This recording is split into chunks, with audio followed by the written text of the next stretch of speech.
that we're not gonna suddenly get into arguments about capitalism, about Jews, about feminist agenda. Just straightforward, All right. basic bitch anime analysis. That's what I'm praying for. I'm not here for the Jews. I'm here for the JoJos. Okay. All right. Good afternoon, everyone. Welcome to Smudcast number 785. Dragon Age the Veilguard official reveal trailer from the Dragon Age YouTube channel. This is the first video they're going to be having out this week. There's one coming out tomorrow. Actual gameplay, which is great because we need to see some gameplay. This was mostly, if not all, pre-rendered, which is notorious in the Bioware world where they don't have a game ready or anything to show, and they slam a makeshift trailer together. They did that with Andromeda. They did that with Anthem, and we heard about it through, I think it was Jeremy something from, I can't remember what website he was a part of at the time. But yeah, we learned out that was all fake.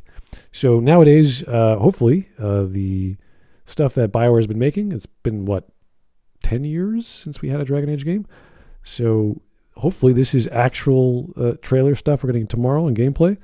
But right now, we're going to talk about their marketing material from yesterday, which is hard. It's hard to swallow. It's hard to fathom. And I don't know what they're doing. And as I say with marketing, it's always lies.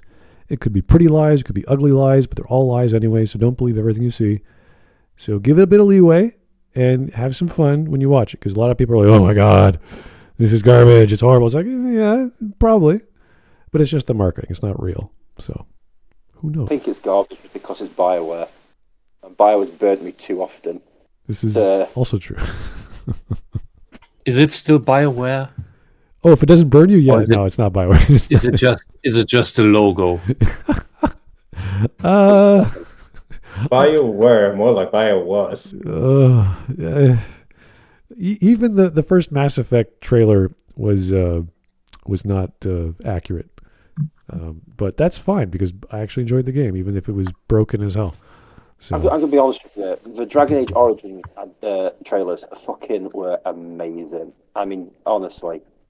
Well, they hired a professional company to make them, so they did they did 3 or 4 of them, I think, and they were all slick as hell. It was as if you were watching a trailer at. I think Sacred Ashes was done by Blur, wasn't it? Yep, Blur Studios. You got it.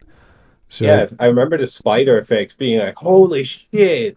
Oh, she just ate for that corpse! Holy fuck, this is cool!" Yeah, it was beautiful. Any trailer that uses Manson as like the music to the end of it. I mean, that Warden Calling trailer. I mean, come on. Yeah, I still get chills watching it now. I showed my missus the trailer. She was asking me about it. She was like, "Oh, that's pretty cool." When I showed her this one, she just went, "So, gay then?" But yeah. All right. Oh well. Okay, well, this is only a 2-minute trailer. It won't take long. We're going to be pausing like crazy because we're geeks and we like to analyze details. The quality is not too high. Oh, I got German. I got English. I got French. Okay, English subtitles. There we go. Okay, quality. Let's get. It's fine. 1080 is fine. Okay, here we go.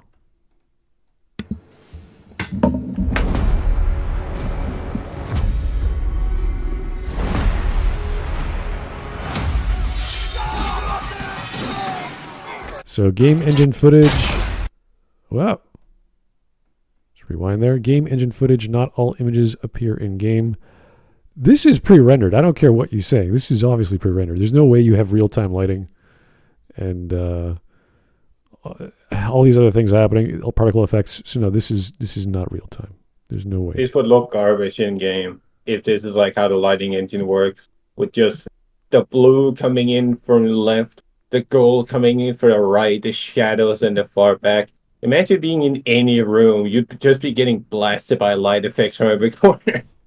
Yeah. I'd say the shadows make no sense with this light. Well, the RTX elements are probably a feature now that everyone's buying new computers and new GPUs, but there was even a comment made during the they have the reveal video it's like 18 hours away, and people were talking about it. So yeah, we're going to have a support for older cards. It's like, okay, I mean, at least they know their hardware, so they're giving off to fans of the series that don't have the new machines yet, that's fine. That's cool.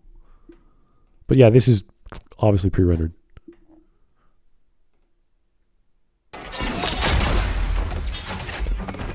Not looking Right. so, Frank.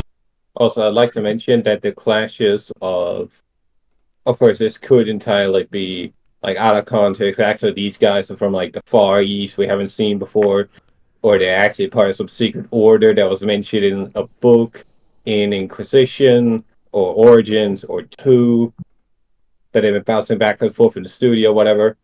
But they clash really hard with just the main two here and the overall style of the port city. Like, none of them mesh together. They don't feel like they belong in the same setting. Feels like assets ripped from a different project. And I'm already out because you had 8 guys standing around, and you have a crossbow and a bow. They're in melee range. One shot each, and she has now time to go into a monologue. This is Power Rangers. This is not Dragon Age. This is Power Rangers. All right.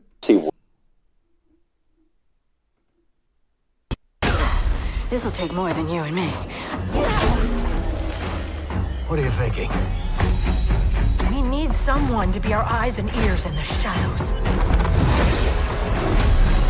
Okay, so I'm a big fan of detective stories and mysteries and games and movies and all that jazz. Using a magician as a detective is pretty classic. Literally a magician, maybe not, but that's fine. We're in a magical world. It makes sense. Nothing much to say unless they go the gameplay route of like turning her into something in Sherlock Holmes.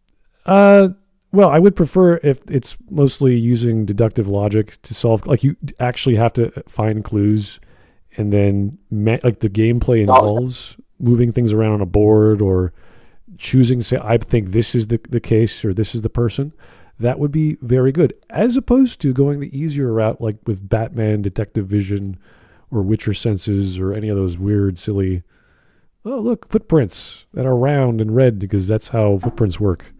I want something that involves actually finding clues and you making mistakes. And, this person is going to die now. That would be impressive. But we're talking about one of 7 playable characters, which is not the focus of the game. So I don't know if that's even going to make any difference. It's just going to be a person who's smart. Not just that. I have to draw your attention to the leg. This is the black disabled woman. So in order to complete the line, she must also be a lesbian. Oh, yeah. And she must be Dommy Mommy as well. Well, look at Especially her with pose and posture. her clothes. Yeah. She has the swagger. She is the swaggery black disabled lesbian. You think she ever solved the mystery of where her egg breakfast went? Oh my god, right? This also obviously will make me wonder why they can't have the Inquisitor as the main character. Or the Inquisitor as a detective or anything else, because that was his previous job, even though he was never very good at being an Inquisitor. He was just called the Inquisitor. He wasn't hunting down witches. The reason I bring it up is because at the end of Trespassers, he loses his arm. Well, he/she loses their arm to Solus. And that's like, oh no, how is he going to do anything? We've now got people with a leg missing who are going to be, fighting. Because we all know that this person's not going to be a detective. It's just going to be a random person who can just... It's going to be a detective-themed level up at best. Yeah. I feel already ripped out of the dark and dour, grounded, realistic Dragon Age into the fancy, over-the-top Dungeons and Dragons 5, which is nonsensical comic crap. It is going to be hard to have a detective that has to understand magic and understand logic, because logic would be the opposite of magic, so you need to have something grounded in reality. So this person would have to be aware of the occult, or know of the occult, or be something of an expert on these things to be an effective detective within the world of Dragon Age. So, you're mixing that up with intuitive magic. in even that. in lots of fantasy, the magic that of wizards is studied like science. Oh, I get that. I understand that. But if they start using like divination or seeing the future or having like, I could see into the past of who committed the crime, or here is a fingerprint from some magical being that only I can use because I got this magical amulet, it's going to devolve into this bizarre, well, then just find the proper tools that are magically inclined to do the job as opposed to using your intellect. Yeah. It's like the lazy modern day crime investigation where all these magical tools of data retention, and we know where you were 6 months ago because you carried your phone with you. Yeah, exactly. Yeah. So we don't want stuff that's what that is. We don't want the magical solutions. We want the logical, practical solutions that may have magical backgrounds, but you still use the proper channels of reason and logic and deductive logic to. I don't know why you think they're going to do this. I don't know why you think they're going to actually make this person an actual detective. It's just a label. There's not going to be any substance. Again, Remember, Blackhall was a warden in Inquisition, and that didn't last very long. Oh yeah, we find his secret very clear, very quickly. Yeah. Also, remember, we got told we'd rise to power with Hawk. Oh, yeah, that was a time skip or two, and boom, he's a champion. You're like, oh, okay. So, also, when it comes to these, when it comes to these sort of trailers, they will add, especially by companions, they will call someone something, and then that person will never, ever, ever do what they're like advertised as. Well, so everything being here, it means nothing. If they could introduce the characters as their own trailer, like they did in Mass Effect 2, and like the detective would talk about the new guy, the Tevinter Imperium, who they are, what they do, that would work. I'd be like, oh, cool. It's a very clean perspective on the setting, and we get a little insight into their world and learn about them. I'd be happy with that. That'd be fine. Give me a little taste over the months, because this game is coming out this year, sometime in summer, I think. So Fall 20. Fall? Okay.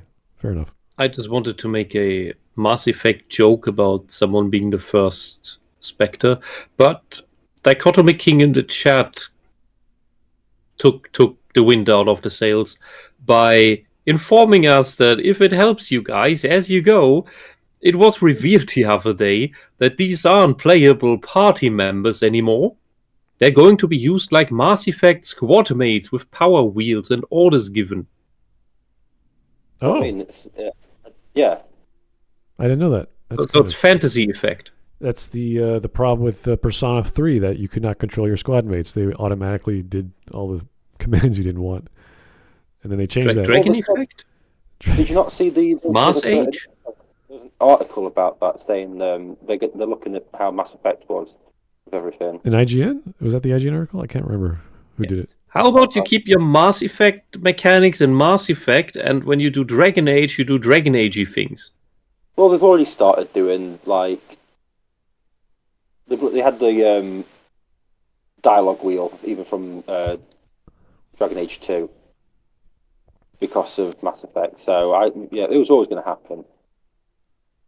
Either way, I am fully expecting, as Hawk mentioned, I'm fully expecting these characters to be, oh, this is like the Guardian, this is the Necromancer, this is the Veil Jumper.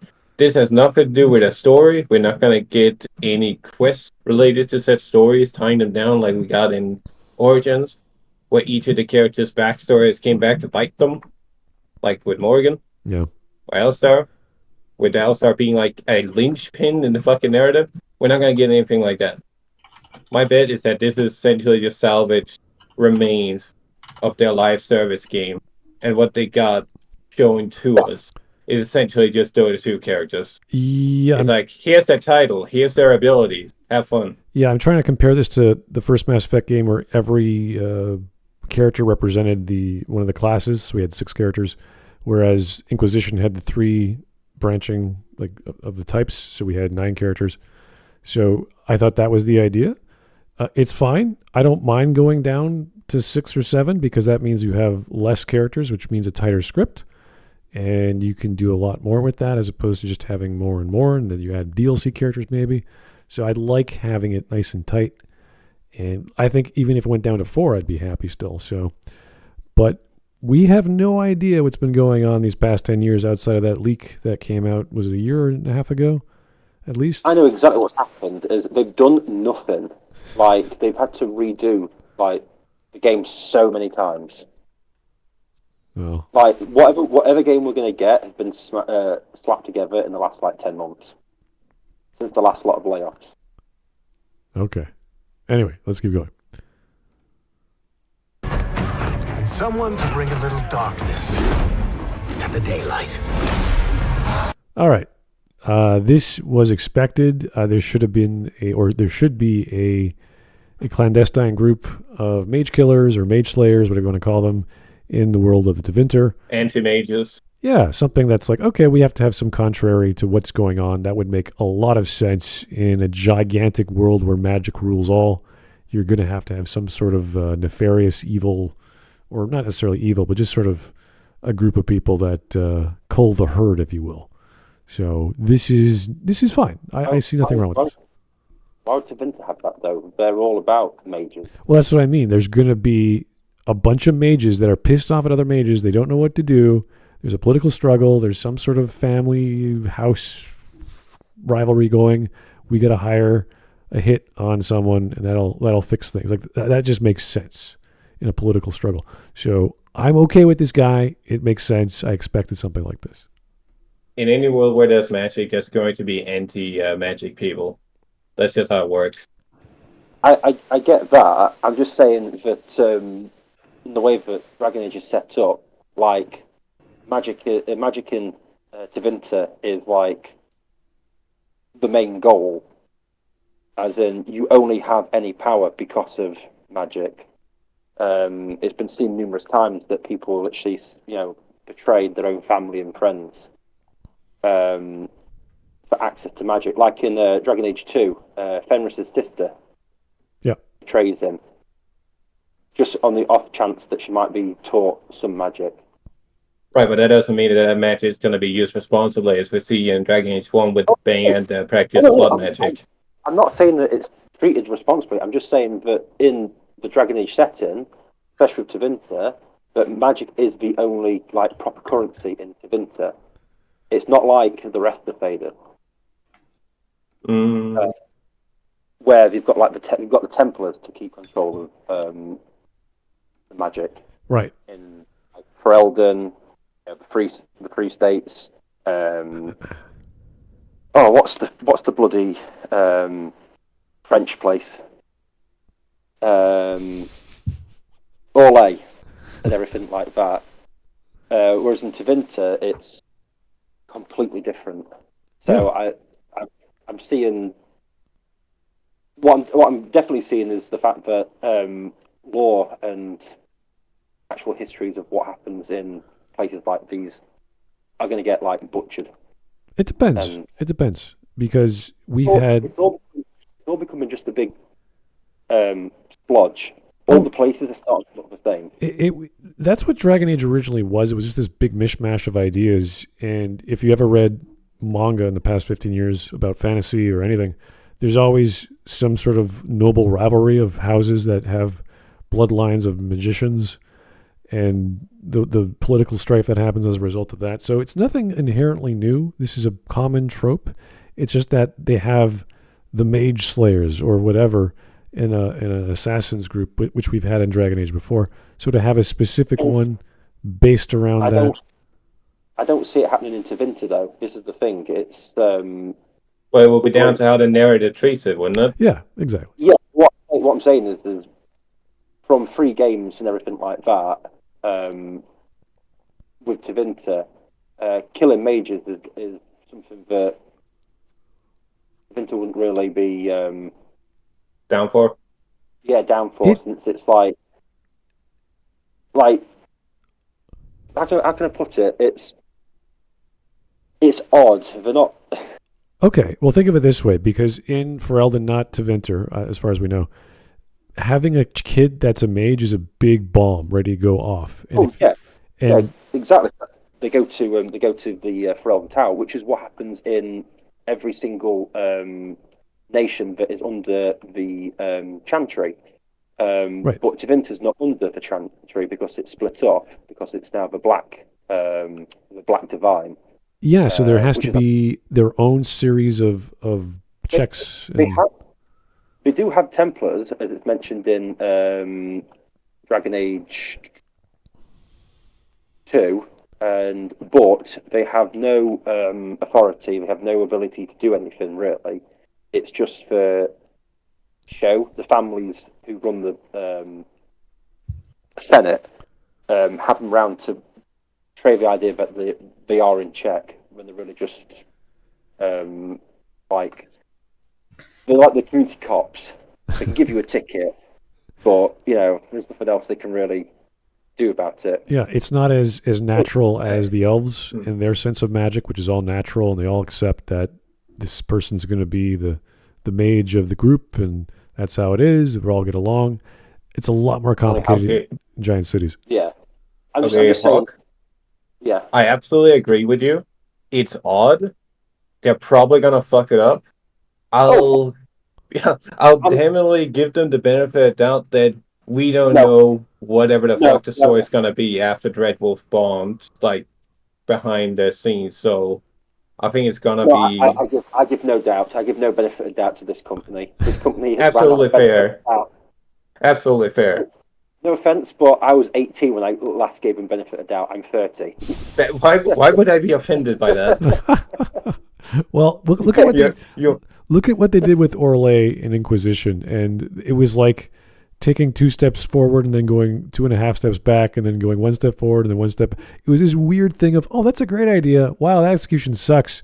Wow, why are all these people not paying attention to all this explosions going on and assassins go, oh, we're in a giant palace that I can just go anywhere and the guards don't give a shit. And why are doors being opened with statuettes? Like, I don't understand this magical system at all. Is it clockwork? Well, in Inquisition, a nuclear bomb exploded and no one cared.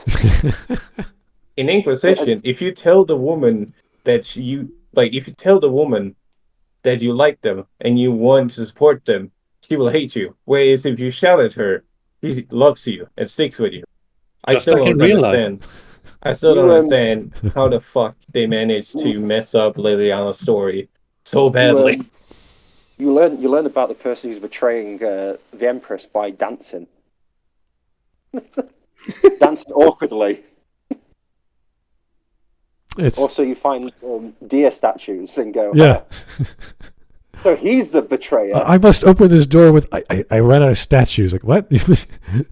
or no, I'm running out of time. Here's a coin. Oh, yeah. Oh my God. I don't know how, like, oh yeah, here's a coin to throw into this fountain. My God, I've solved the Civil War. Everyone loves you. Wow, you're amazing. Like, what? What are you talking about? Some guy going, what? Is everyone insane? We're still fighting the war. He's throwing money in the water. Oh, I like this guy. I like him even more now. He put 5 coins. Like, what is happening? No offense. Just because some watery tart threw a sword at you doesn't mean you've been able to solve the Civil War. Yeah, so the ideas were there. They were ready to be expressed in a very intricate, cool way. Liliana was there. Cassandra was there. Everything was going to work out so beautifully. And they had the dancing scene. They had all these scenes, and it just didn't work.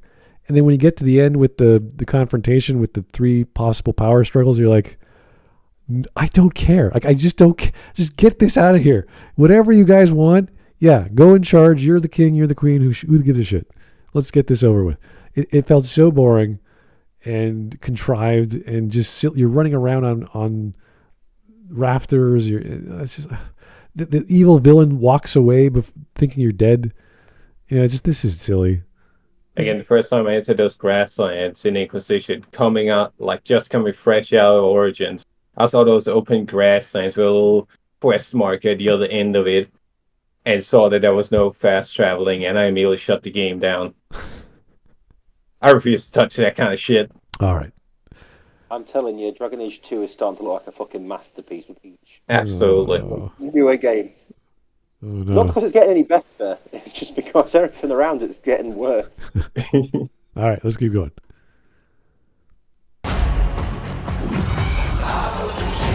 What is this music? All right, so this is we joked about the Marvelization of gaming. It feels like it's Guardians of the Galaxy, like this sort of like hip and modern or modern-ish music, and now we're getting into weird lore questions. It's African kumbaya chants. Right? Yeah. So what the fuck is a Veilguard? Yeah. So the idea of the veil was that no one can actually get to the veil. The veil is the world of dreams and demons, and you don't want to go there, especially if you're a magician, because you're going to lose your soul. So this is also where the elven gods used to be, and all kinds of weird crap happens. So to me, when I saw this, I was like, oh, this is PB. This is what's her face from Andromeda, who just is in it for the kicks and fun. And you're like, okay, I mean, Always the same characters. this is what is is that an Asian elf? I can't even tell. I don't know what's going on. But it's the strangest out of all of them. I'm like, this doesn't fit. This doesn't feel right. There should not be a person. This looks like a self-insert. Oh yeah. The moment I saw this, I genuinely immediately thought the Broodmother You see that from Dragon Age Origins. that went through my mind too. God. Because when you think of that's your origin story. no. Listen, it's the world of dreams. That also means it can be the world of time travel. If you guys don't know what the Broodmother was back in the original Dragon Age, it was this giant obese creature that was eating the flesh of Darkspawn, as well as the people who got turned into Darkspawn. And there was this creepy as hell poem of the steward of this woman who knew the person who was taking care of them because she cared all this time and she lost her mind. And it's the creepiest thing out of all the games, I think. And when you hear that music and you see this character, you're like, wait a second, this is Dragon Age. This is supposed to be dark, bloody, scary dragons and the end of the world. And here we have this girl jumping between the Fade, which is impossible, and she's having a good time. Only one person's done it and lived in the Fade. Well, two people, and that was Morrigan and the Warden. And it was such a unknown thing to do. And you have the little mage tests. The Inquisitor. Yeah, no, but as to actually live in a. Yeah, the Inquisitor was killing himself just to do it, and then I think Hawk died as a result, or whoever. This is like Angerboda in God of War Ragnarok. Yeah, there's something weird. Like this is something no one should be doing. So this is it's a happy party. I'm here. Also, the world is really horrible, but I'm a happy thing doing the most dangerous thing that kills people instantly. This is like when you sleep, you go to hell, and everyone knows it, except the mages might be aware of it more. You don't want to be there too long. It's explained in Dragon Age 2. So in the Fade, the Veil is like the dreamscape. So everyone goes into it. But non-mages are unconscious, it's just dreams, whereas mages are actually conscious, and that's why demons are attracted to them. And that's why it's dangerous whenever mages go to sleep. Every time they go to sleep, they can be possessed. Right. So, yeah, and like I say, so the Fade is part of the world that's been cut off by Solus when he created the Veil, which destroyed the elven gods. So it's not a place that you can survive in. So also Veilguard, what does that mean? I don't know. Again, the only gods I've ever were those elves at that temple in Inquisition, who all died really. The reason why I came to think of the Broodmother is because in all the other games, even say in Inquisition, from what I've seen, whenever the Veil came up or something came out of it, shit's about to go down and somebody's about to die. When a giant fucking tendril comes sprawling out of the realm of dreams, you're fucked. There's nothing you're doing. There's nothing you can do. This is the kind of shit the game threw at you in the prologue. Quote-unquote prologue, during the battle in Origins, to tell you to go fuck yourself. You're not winning this. Yeah. And this character does not look to have the dexterity or stamina to do anything of the like. Also, the moment she comes down, that foot is broken. Well, when you think of if it's not already broken, it's a scrawny Asian-looking elf that's about to get tentacle raped. Scrawny? Like, yeah, no muscles, but there's weight, but it's not muscles. It's scrawny by comparison of what she's about to be fighting off. Yeah, that is right. That's just fodder. Why does it look like she has a shaved squirrel tail? Because it's Squirrel Girl. That was the actual first comment I wanted to make until I realized that's not her tail. Yeah, that's the tendril that's about to wrap her and pull her back in. That's why I was referencing the Broodmother. Oh. Mm-hmm. Another, I don't know, Smud, if you remember it, but what are the elves in Dragon Age based on? What were the elves based on? Yeah, like their culture and their look, and like even their accents. I'm assuming the old gods, but I don't know exactly. Oh no, it's like the Welsh and Irish. Really? Yeah, because like when they first made Dragon Age, obviously Ferelden is Anglo-Saxons, the English, everything. That's why Orlais is French. Everything like that. Kirkwall and the Free States are based on like the German city-states and stuff. And then obviously the elves are based on the Irish and the Welsh, hence why Meryl's got that accent. And everything. So it's all based on like Old English law, European law. So now they're having Asian elves. Okay. I was just pointing that out. That's just like it's one thing that they kept mentioning, like the design of like Dragon Age. Yeah. When I think of someone traveling through this dangerous devil or devilish demon-inspired dream world, I'm thinking of like. I'm trying to remember that character from League of Legends, and she's covered in armor, like her whole body changed, and you have to like be a weird traveler to go through all this. Like you need armor, you need some sort of means of transport, you need some means of survival. It's not some person with a rope and having a great time. Like it's like going through the jungle. Oh, let's just go swinging through the jungle where all the insects and the things that'll eat you within seconds will kill you. It's like this is like if she had like some armor on her or some magical implements, then I'd be like, okay, cool, let's go with that. But it's just random chick with a gauntlet. Yeah, it's the equivalent to Disney jumping through Lovecraftian Cthulhu worlds for fun. Yeah, exactly. I want bullshit. I want some sort of.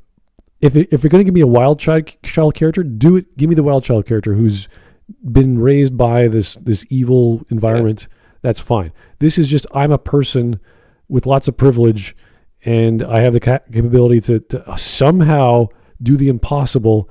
And let's have a fun time. Let's jump out of this plane, woohoo, onto another plane, woo. I could just like no, that sounds insane.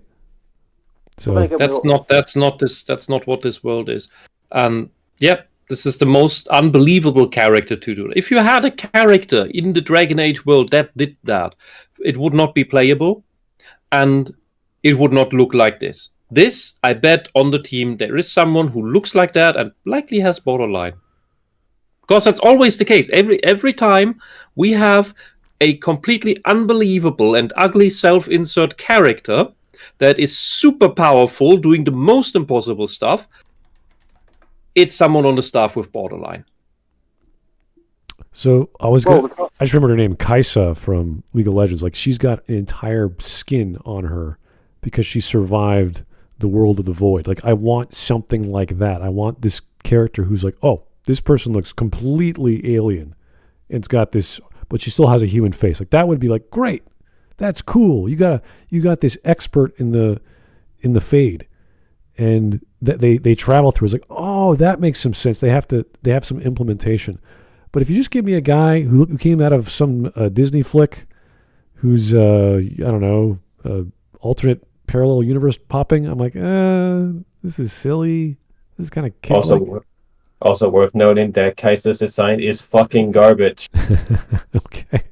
To emphasize that the Void is described as an inhospitable hellhole. Like, you must be some kind of fucking badass to survive. And granted, Kaiser did essentially create a bond with a symbiote of Spider-Man. Yeah. However, it is not a realm dangerous enough for her to be prevented from applying makeup every day. Yeah. Good point. Yeah. Is that the daughter of Malazar, or what his name was? Oh, really? I didn't know that. Yes, that's his daughter that was lost. Oh, cool. Because I dropped out of League of Legends before she was implemented. But there were always hints that he did all the things because he lost his daughter in the void or something.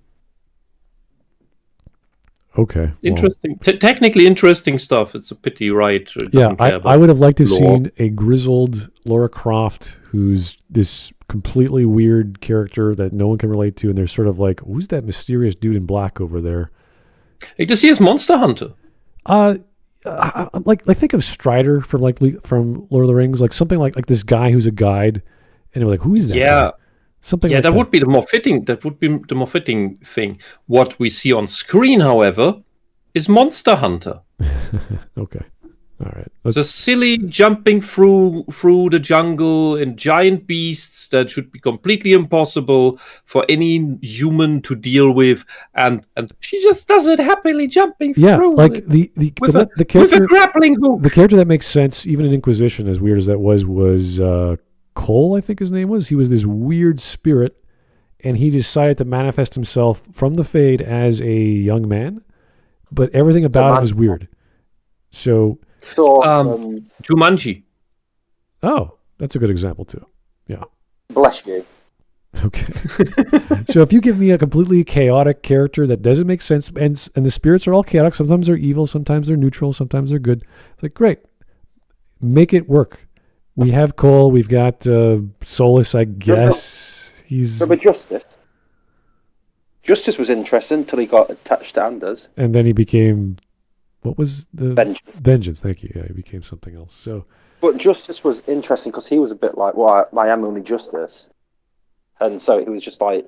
He was one-dimensional, but it was like, no, I can just be Justice. That's it. So... But Justice, it gets... corrupted becomes vengeance, which is an interesting thing. But I don't think I've also noticed. Have you seen their names? They're really crap names of characters. Lara, is that how it is on the screen? Or Bellara? I can't tell. Bellara. Okay. But remember, Bellara? Yeah, you're right. It's Bellara. It just seems like we've got weirder and weirder names. Like the original, like in 1 and 2, they were like old English names or something, like a foundation. Now we're just like, whatever. Californian random. Does it sound foreign? Well, we'll put it in. All right. Let's keep going. Maybe these are the D&D characters of the... And digging up a lot of buried secrets. All right. That just looks comical. Yeah, it looks like this looks like a Disney film or a Disney production of some kind. Let's get the old dude, and he's a wizard, and he does the necromancy thing. Emmerich, there's an E missing.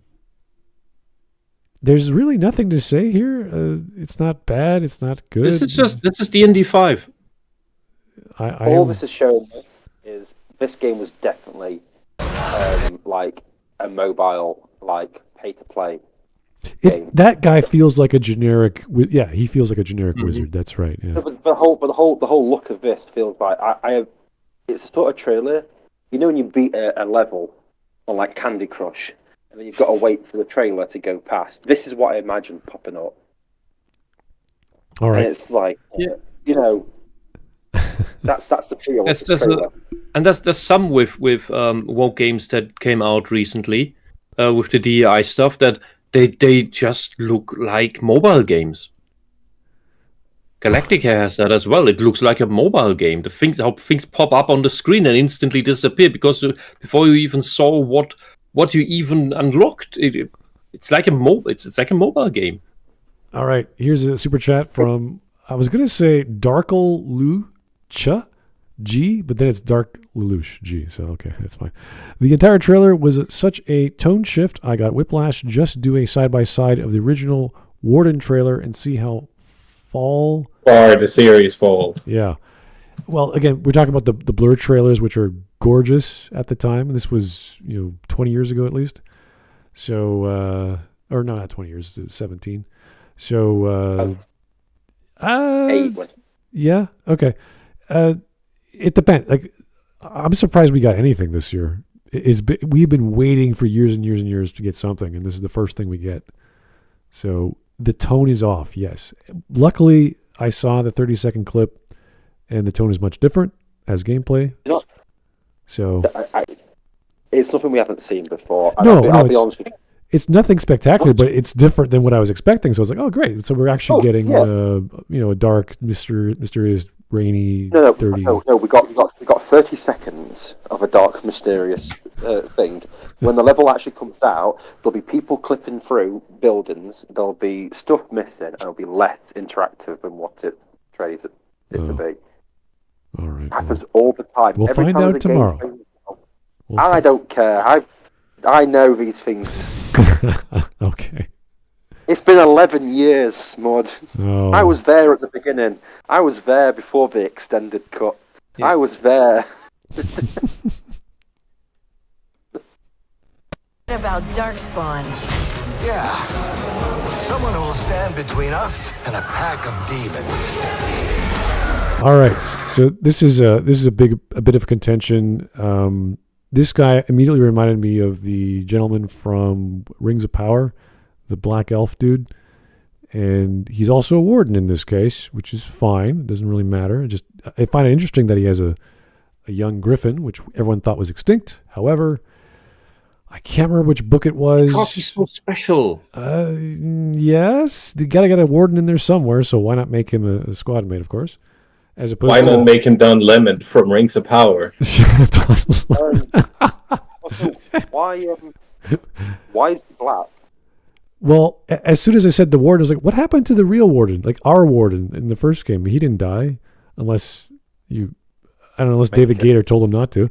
You could use the original guy. You could use Hawk. You could use all these other really big names that work well. But they got this dude.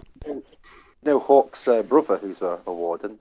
Oh, really? That's true. Oh, yeah. That's a good point. Yeah, they could use his brother. Yeah. Or his sister. Or this. Well, that would have been amazing if they had a optional choice between a brother and sister who survived the joining or whatever storyline you gave them, and they became the warden. They would do double time just to spend the extra few bucks, I guess, on 2 voice actors. And that would have been great. I think that would have been. Thank you, Bioware, for taking the extra effort to do a secondary thing. Yeah.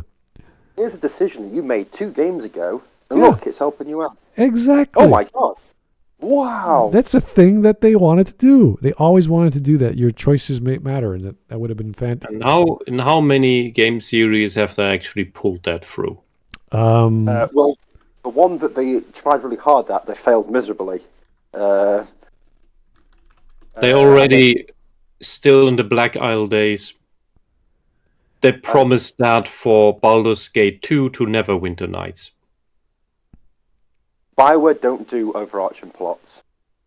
They can't. They can't do continuous plots. It's a hang. They believe they can. They dream of it. Well, anyway, I was about to say in 2014 a novel came out called Dragon Age Last Flight, where it talks about a mage called Valia, I think her name was, and they discover what actually was killing off all the griffins, and what ended up happening, spoiler alert, that the wardens were giving baby griffins the taint, and they were going through the same ritual as the wardens because they felt that the wardens had to bond with their griffin, but that's kind of insane when you're thinking about bonding a baby with the taint. That's kind of a death sentence. And she figured out, or someone else figured out, how to remove the taint from the griffins, and it transfers the taint to the person conducting the ritual. So effectively, we now have a small batch of baby griffins. So possibly this is one of them. But this is so outside of the games because everyone knew in all the games, all the griffins are dead. So as well with the books and the comics, it's part of a separate canon to the games. It's Very tough. Also- little. Also, I know that the whole point is, oh yeah, here's the warden, here's the guy here's the title that everyone wants because they were the warden in the original and Hawk's a warden, and shows up in free. Hawk's not a warden. Isn't he a warden? No, he's just champion of Kirkwall. Ah, potato. Anyways, warden is like the warden is the big thing they can plaster on him to make him more important, right? But the way they build up into his introduction in the trailer is we'll need someone that can stand between us and demons. Isn't the whole party supposed to be able to do that? Also, wardens aren't great against demons. Proven That too. Like in the opening or the end of the prologue to Origins, they all get fucking murdered. To answer Daddy, was it Dagoff or however you say it? I don't mind the warden as an elf. It's a fact he's dressed like a stripper, not an actual warrior. My thing is, they've made a black elf, and I'm trying my best to think throughout 3 games of Dragon Age where there was another black elf. Oh, there was. Where? Who's the guy in Dragon Age 1 who had the curse with the wolf spirit? And he's played by the Tuvok actor. He's not black. He's not black? No, he's not black. Oh, damn. Okay, never mind. Zapharis. Fair enough. Or Zapharis. My issue here is that they're all talking lighthearted and happy about everything. Nothing serious. It's with the color choices and everything. It's Fortnite. It's a Fortnite trailer. Nathan Childress. As far as we know, our warden is still trying to find the cure for the calling. Yeah, that is such a piece of shit explanation for why he's not there. Like, what does the calling matter when the world ends? So, I found the cure for the calling. Anyway, Crifius has just destroyed the entire world. Solus has just destroyed the entire world. That would have been nice if they actually brought Alistair's mom from Inquisition to meet the warden, because the warden was on a quest to find the cure and she's already got it. It's like, oh, that's nice. Can we resolve that? You know why they won't bring back the warden? I don't even know. It doesn't make sense why they wouldn't use that. There's 2 reasons. The first reason was they didn't want to hire the 6 voice actors, the grunts and everything in the original game. They didn't want to hire them. And then, what's his name, who voiced Saeed, the voice actor who died. So, because there's 6 options, or I guess 12, because you multiply them because male or female. Maybe, yeah, but even then, that's not impossible to do. It's not that difficult. Yeah, but then one of the voice actors died. The one who did Saeed, that voice actor. Oh, he did?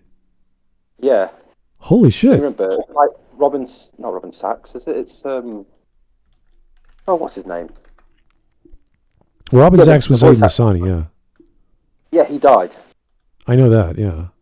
But he also did one of the voices of the warden in the original game. Oh, really?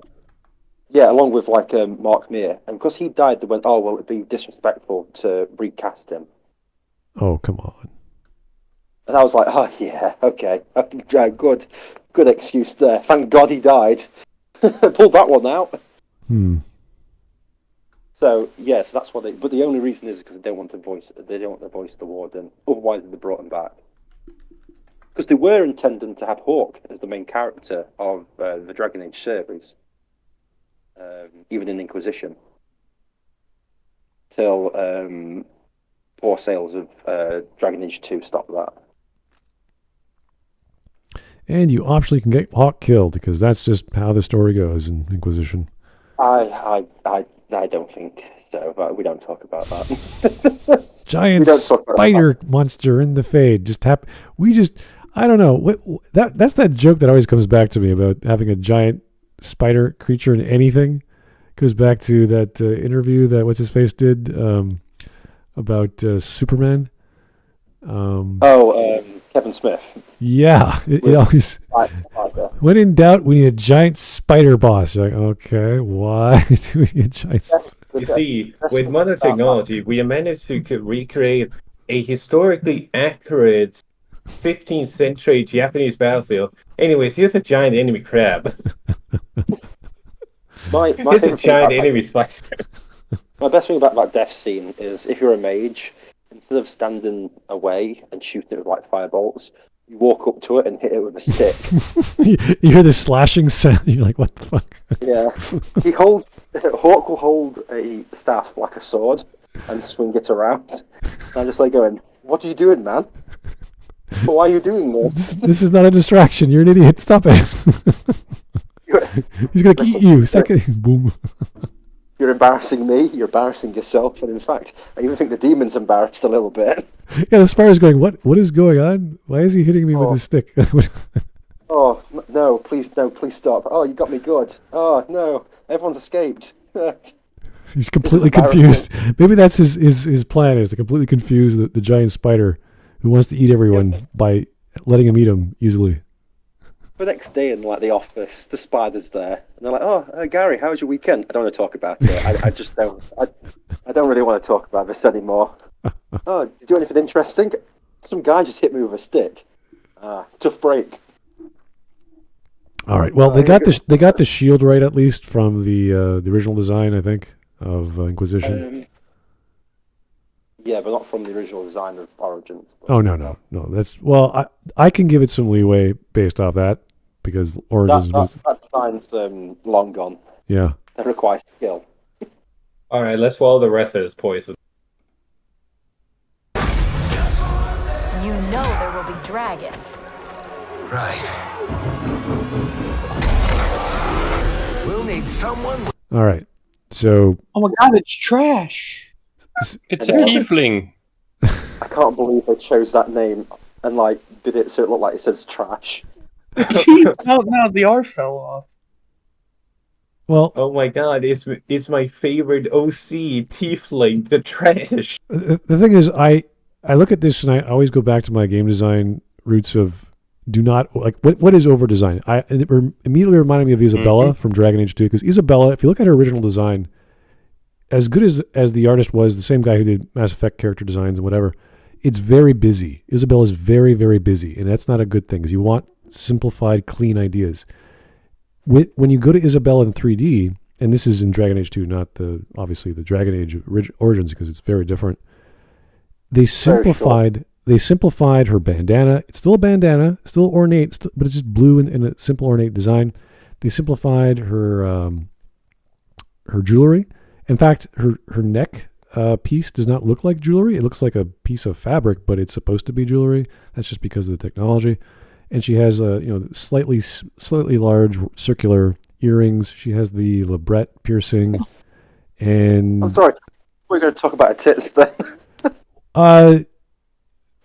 She's voluptuous. She's a very good looking girl. I'm talking about the design as a design. So yes, she has those features. Right. But when I look at this girl, I like, okay, she's got two Is horn. She a girl? Yes, I would say so. She's got. Are you sure? No, but she's got. Let's just go with the she, okay? She's got two giant rings on her horns. I'm thinking, okay, that's a bit much, but maybe it's a Canary thing. Fine. Then she has like a ring on her hair. And I'm like, what the heck is that? Is that a horn? That with jumping around all the time, it will give you headaches. I'm just curious what that is. I'm not sure exactly how that works, so I'm very curious about that. Luckily, there's no tattoos to make it even crazier, so that's fine. Then she has the labret piercing or the soul patch piercing. Then she has again a busy neck area, just like Isabella. And then we have these bigger, even larger 3 rings on one earlobe, and then you got another one on the top, and then perhaps the piercings on the lobe itself. So already there's way too much jewelry. And I get it if she's a pirate or whatever, but just tone it down. Then she has this ornate little braid, not the hair braid, but the braid of the red cloth stuff. She's got this spiky, I don't know, chicken-like feathers. Like, there's so much going on here. swear, if this is like an actual feather code, I will lose my fucking shit. If you're fighting dragons, I don't think you want to wear feathers. I don't think that's going to work very well. You're going to be turned on. You're going to be ignited very quickly. So I get this might be a cultural thing with the Qunari. I don't know, but it's too much. It's not. The Qunari are so like. This is what always annoys me, especially about Bioware, is the Qunari when they first were described in Origins and also in Dragon Age 2, and this is an issue of where the way Bioware is going. The Qunari are incredibly what we would call right-wing, right? If they were put in today's politics, they'd be classed as right-wing with their beliefs. I'd say so, yes. But because Bioware are so fucking left-wing, the Qunari couldn't work, so they've had to bend the Qunari into this, like, horrible, like, mush of stuff that breaks everything. And it's the fact that, number one, women don't fight Qunari. It's been told numerous times. That was broken in Inquisition. What's the Qunari in Origins? Sven? Is that the guy? Yeah. Guess what? Yeah. Guess what? One of the first conversations you have in camp as a female character is saying, "You are a woman. You should not be a woman." And yet you are the warden. It does not make sense. Yeah, if you read, I can't remember which book it is, but Sten becomes the Arishok in these books. So there's a lot going on in the books and in Inquisition that we are not aware of that ruins or changes the culture of the Qunari that we had a great image of in the first game. And the second game was good too. Actually, it fleshed it out a lot more. And in the third one with the DLC and all these other things, everything just gets turned on its head. And they seem to be this weird, not communism, but this weird communal group of people that accept other people into the hold. And I'm like, that's not what the Qunari are for. They're about imperialism and this is what you are as you're born, and that's it. And that's your life. You have to do that thing, and that's as far as you should go. The reason why the Qunari aren't liked in the southern part of Vadus and everything is because when they invaded, they said everyone must become Qunari or you'll die. So they don't understand different points of view. Yet supposedly we're meant to believe that a woman called Krem just went up there and went, "I am a man." And they were like, "Yeah, go on then, you can join us." That's fine. Yeah. Like, that's not how that works. And now we're meant to believe that there's this woman called Trash that fights dragons. Again, they got to give Jennifer Hale another contract. So what do? You make her a tertiary character. Like, well, okay, yeah, let's do for this. Give her some money. That's great. So, honestly, it's. Oh yeah, according to Game Rant, this is Trash, the first female Qunari companion in the Dragon Age franchise. It's like, yeah, okay. No. No, this is something that pisses me off, especially in modern media. Well, is nothing is an original idea with stuff. So the original Dragon Age had a world that was its own thing, and it had different stuff. Now, everything is just 2024 California in a fantasy setting. That's it. It doesn't matter. Everything has to be this world, this modern times world. So of course there's going to be a female Qunari fighting dragons, even though Dragon Age Origins and Qunari society, there's a word for this. A woman raised as a man, but they are not man. That fucking conversation, Jesus Christ. Yeah, sorry. but you're right. It's all over every DI infested game. There's no actual creativity. There is stuff taken from other things, from better things, and they're often copied badly, and then it's just turned into all the same crap. Well, all these things are it's what I said the other time. All of these things lack the substance of the original thing. Same with Star Wars, Star Trek, all of this other stuff. And they replace the substance with the ideology and the ever same thing and the projection. It's all the projection they have. The thing with this character, if she's going to be a a dragon hunter, whatever that means in the world of Dragon Age, because there are dragons there's a lot in Inquisition, but there originally is not that many, and that was kind of the point. The reason why it's called the Dragon Age is because they thought they were extinct until 2 dragons went across Orlais and burned country down, which actually helped the Ferelden rebellion. It's part of the lore here in Dragon Age Origins, and they called it the Dragon Age, which actually upset the Emperor of Orlais because he felt that the Divine was supporting Ferelden in the war. See, this is lore that you should like. It's quite a big part of it. So the fact that there are actually dragons is a big thing, hence the name of the Dragon Age. Yeah, and the only idea we get of the Qunari possibly liking or wanting to fight a dragon was from Inquisition with the bull. He had this urge, like, I like strong things. I want to fight strong things. So I was like, okay, fine. Maybe all Qunari have that general motivation. And that's great. But you do not double hand or dual wield axes when fighting a dragon. And that's what this person does. If she had like a giant spear or something that would make sense, like one side of her body is lightweight, the other side is heavily armored. To be fair, there's not a good way to fight a dragon. Let's just put the pretenses aside. Oh, yeah. It's called T1 Tiger tank. And right. In the setting of Dragon Age, there's not a good way to fight a dragon. There are many exploits in the games, especially Inquisition, that you could be. Was it the thief class of the one that Varric is? He's the artificer or whatever he is, and you could one shot. Gameplay excuses, you know what I mean? Oh, right, it's like I get fighting a dragon. Yeah, but a sword, a spear, like that shit is gonna be like a mild annoyance to it. Oh yeah, that's what I mean. Like if you look at designs, like fantasy designs throughout the years of people fighting dragons, it's usually a dude with a massive shield, either a fireproof shield or like a metal shield with a huge ass weapon, usually a spear, and they've got full plate. They've got all this armor on. They're like really defensive. That's what I want to see. I want to see a classic trope of a person so that my brain can get wrapped around this person going akimbo with dual-wielding axes, jumping in the air, flying at a dragon. I'm like, that is insane. That dragon's going to eat you. Like that's dragon. That's a dragon hunter, Monster Hunter. That's Monster Hunter. Oh, jeez. What we want is the based, grounded, realistic magical fantasy, which is a funny combination of words. That was the old Dungeons and Dragons, like AD&D, or maybe 3rd edition still. But 5th edition is also this shit. It's just crap.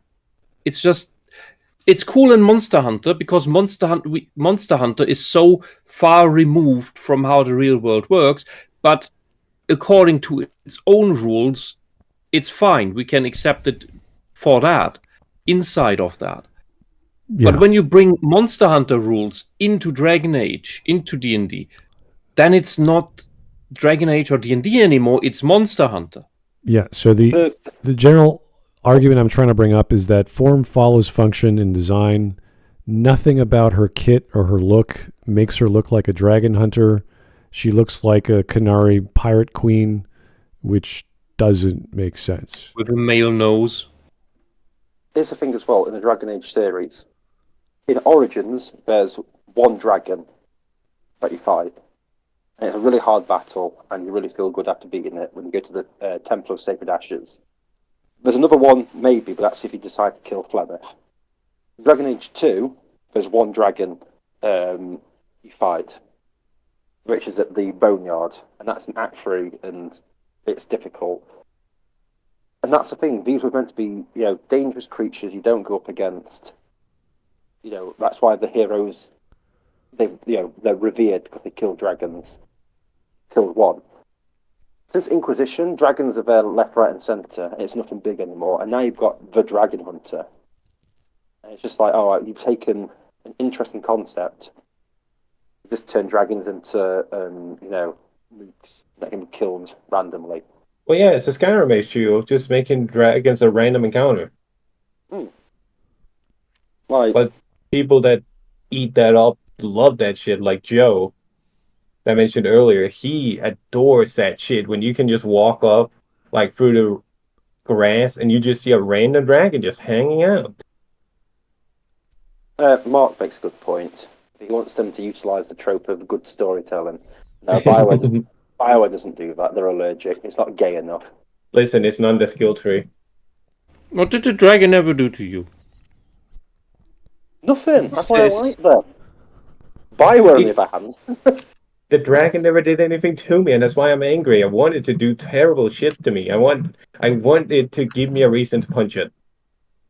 As environmentalists, shouldn't we preserve the dragons? No, fire creates CO2. Die. All right, let's keep going. Blood. Oh, sorry. This scene That's here. what I mean. Anybody watch Reign of Fire? Yes. No. Great movie. Yeah, Reign of Fire had Christian Bale in it and Matthew McConaughey. Actually, it's about dragons in England in the future.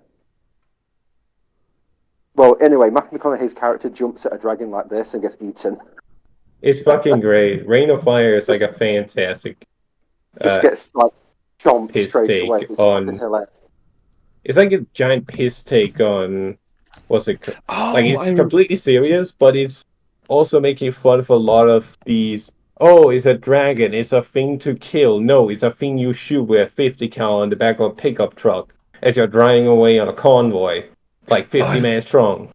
I think I vaguely remember it by the German name, not Rain, but Rain. Yeah, that rings a bell. Went there more than one movie? I don't know. I only saw that one, but no. Whenever I see stuff like this, I just remember that scene because it's what would happen if you jumped at a giant man-eating creature like that. It would just go, okay. Feeding time. Yeah. Oh, that was surprisingly easy, actually. So yeah, that's silly and stupid. I want to know where she's jumping from. If you look at this picture, it seems like she's Super Mario or something. I don't know where she's platforming. You see that big ball of flames? Yeah, that's where she jumped from. Oh, She's a woman. okay. That makes more sense. She's skill double jump. Not to mention that gigantic statue in the background. Is that Andraste? What the hell is that? Wow. All right. It looks like Monster Hunter. Everything in this shot is Monster Hunter. One more thing. This crew needs a leader. This crew needs a leader. Maybe the Warden, or Hawk, or Oh, the God. Inquisitor, or Cullen, or Alistair. Red. Or numerous Go other people back that we actually know. Go back a few frames and just look at how these super assassins are running towards their target. Look at their feet. Someone we can They don't know how to approach a target. This was probably done in mocap, and I had no good choreography. They are running like Power Ranger goon villain enemies. So Sentai villains. Yeah, this is Sentai shit. And I'm not shitting on Sentai. This is shit Sentai. someone count on.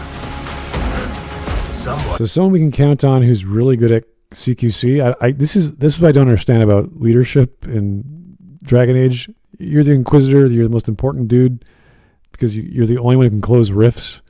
Let's make you the tip of the spear in every single thing. You have to be boots on the ground all the time, everywhere. It's like, well, maybe send everyone else out and he stay back because he's kind of important. This here's the Wreck-It part because they're now talking about the main character who has no character. You. That there is supposed to be you. Oh, that's a good point. So they now talk in this ominous way where they need the super most amazing person ever. So they're appealing to your ego. It's pure narcissistic writing. And this is to me, this is immersion breaking. It would be funny if they did not have voice acting for the main character because we just saw the trailer or the 30-second clip where they did have voice acting. And if they wanted to save time and money and just have the normal Dragon Age Origins experience, they would just have the dialogue options at the bottom and that would be fine. Everyone would be like, yeah, it's just like the original. But no, they gotta spend the money and do the 4. I think there was 4 voice actors for Inquisition, for male and female. Yeah, 2 male, 2 female. 2 British accents and 2 American accents. Yeah. Right, okay. And the British guy's like, at least he's not, all right, governor. Hey. But it's always like, oh, well, we've got to be doing this, haven't we? And you're like, oh, for fuck's sake. My main takeaway is that they introduced the main character at the very end of the story as the uniter of the crew, but we don't know fucking all about the story or about the quest. We don't know There's anything. no story. There's you are amazing. That's the story. Yeah, it's not we can close rifts. You are the warden, the one that survived the horrible tragedy at the wall. There's no such thing here. You're just a guy that knocked out a couple of Egyptians with their own weapons.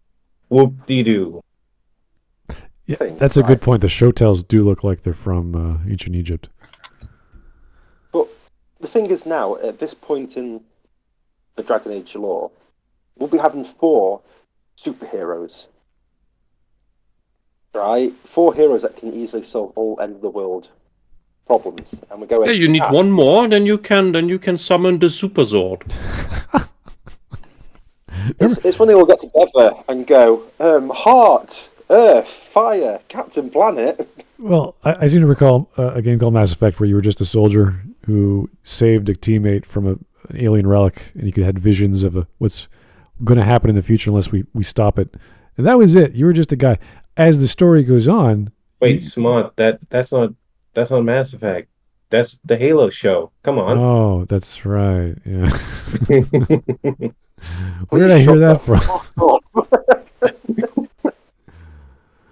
Oh, dear. No, but his thing is like also Dragon Age. All right, the Warden in Dragon Age Origins is only special because he's one of the last 2, and he's only in charge because Alistair goes, "I don't want to be in charge."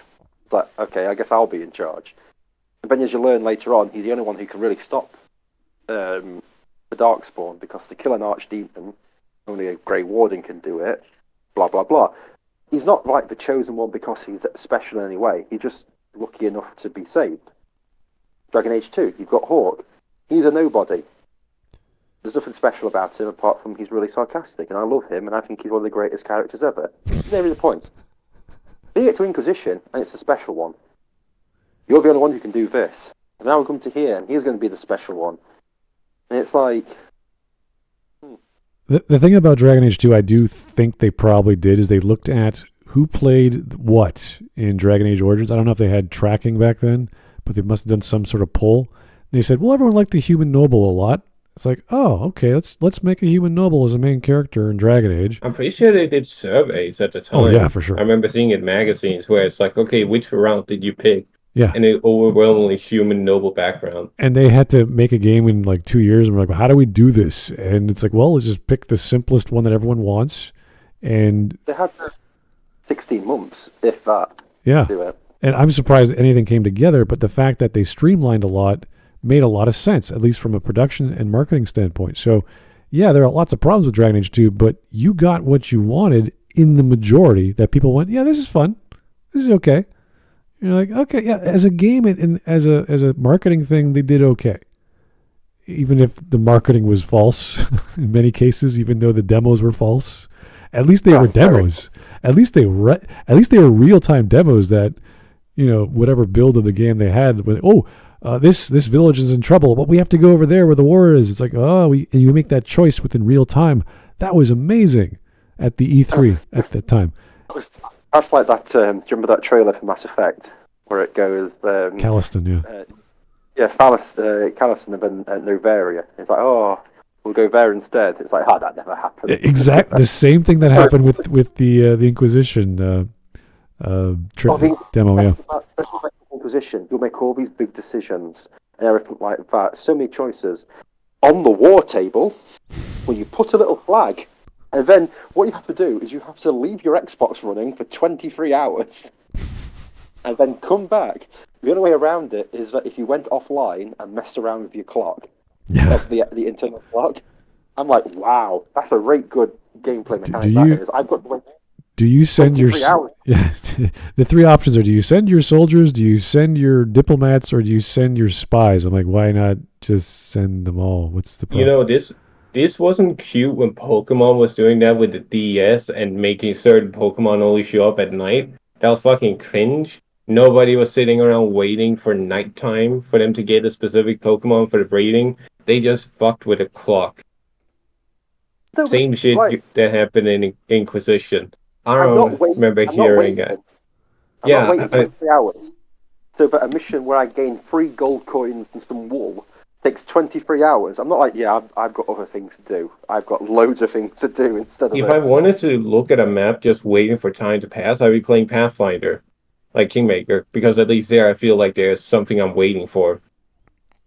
So, yeah, but to get onto the main character thing, yeah, you've got like 5 or 6 people that could become the leaders of this new group of people. And also, with that first character having a fake leg, it now means there's no reason for the Inquisitor not to be the main character, because they can have a fake arm. And wasn't the Inquisitor strictly involved in trying to hunt down Solus? Like that was his next task? Yeah, 100%. Yeah. Where'd he go? There's literally the last scene of the Inquisitor is him stabbing a knife into the map, going about the fact that they will find Solus, but it's not finished. And now it's personal. And it's like, aha, we're moving on to a new character. It's like, okay. This is what I hate as well. They build up enemies for the next games, and then... So, like, Corypheus was brought up in Dragon Age 2. Oh. In the Legacy DLC. Yeah, he was. The connection with Hawk. So you think, oh, Hawk versus Corypheus, that'll be interesting. Hawk never sees Corypheus in Dragon Age Inquisition. So there's no connection there. Now they made Solus. The Inquisitor won't see Solus. It's like, oh, there's no connection there. He's a random person. I have a strong feeling that Solus was just pulled out of their ass at the end. Like, let's make Solus a villain. And they're like, why? Why would we do that? I'm still going for press start to nuke the last plot. That's going to happen. I've literally put my kids' college funds onto like Black 20, nuking the entire plot line. It so felt either like I'm going to take my kids to Harvard or they're going to Bog Central University. It felt like such an ass pull that, like, well, let's make the guy we just found at the start of the game be the villain, even though there's absolutely zero possibility of that being a reveal or any secret that it was a foreshadowing at all. It's like, let's just do that. It's like, why? Like, just what's the point? Oh, I know. Let's make some extended cut DLC so we can make him a villain. It's like, okay, you could do that, but that doesn't seem to be very good storytelling if you have to get DLC to make that work. So also, his entire plan is just destroy the world and hope that he lives long enough to rebuild it. It's all just dramatic nonsense. You're like, oh, I'm an old god, blah, blah, blah. And you're like, you're an old god, and you're weakened because you lost your toy. Really. That's... The thing is, it's like, oh, we're old gods. It's like, do you know how many old gods we've killed in this series? It's true. There's quite a bit. That means nothing to me. I took my warden with an old god and I stamped on its head repeatedly.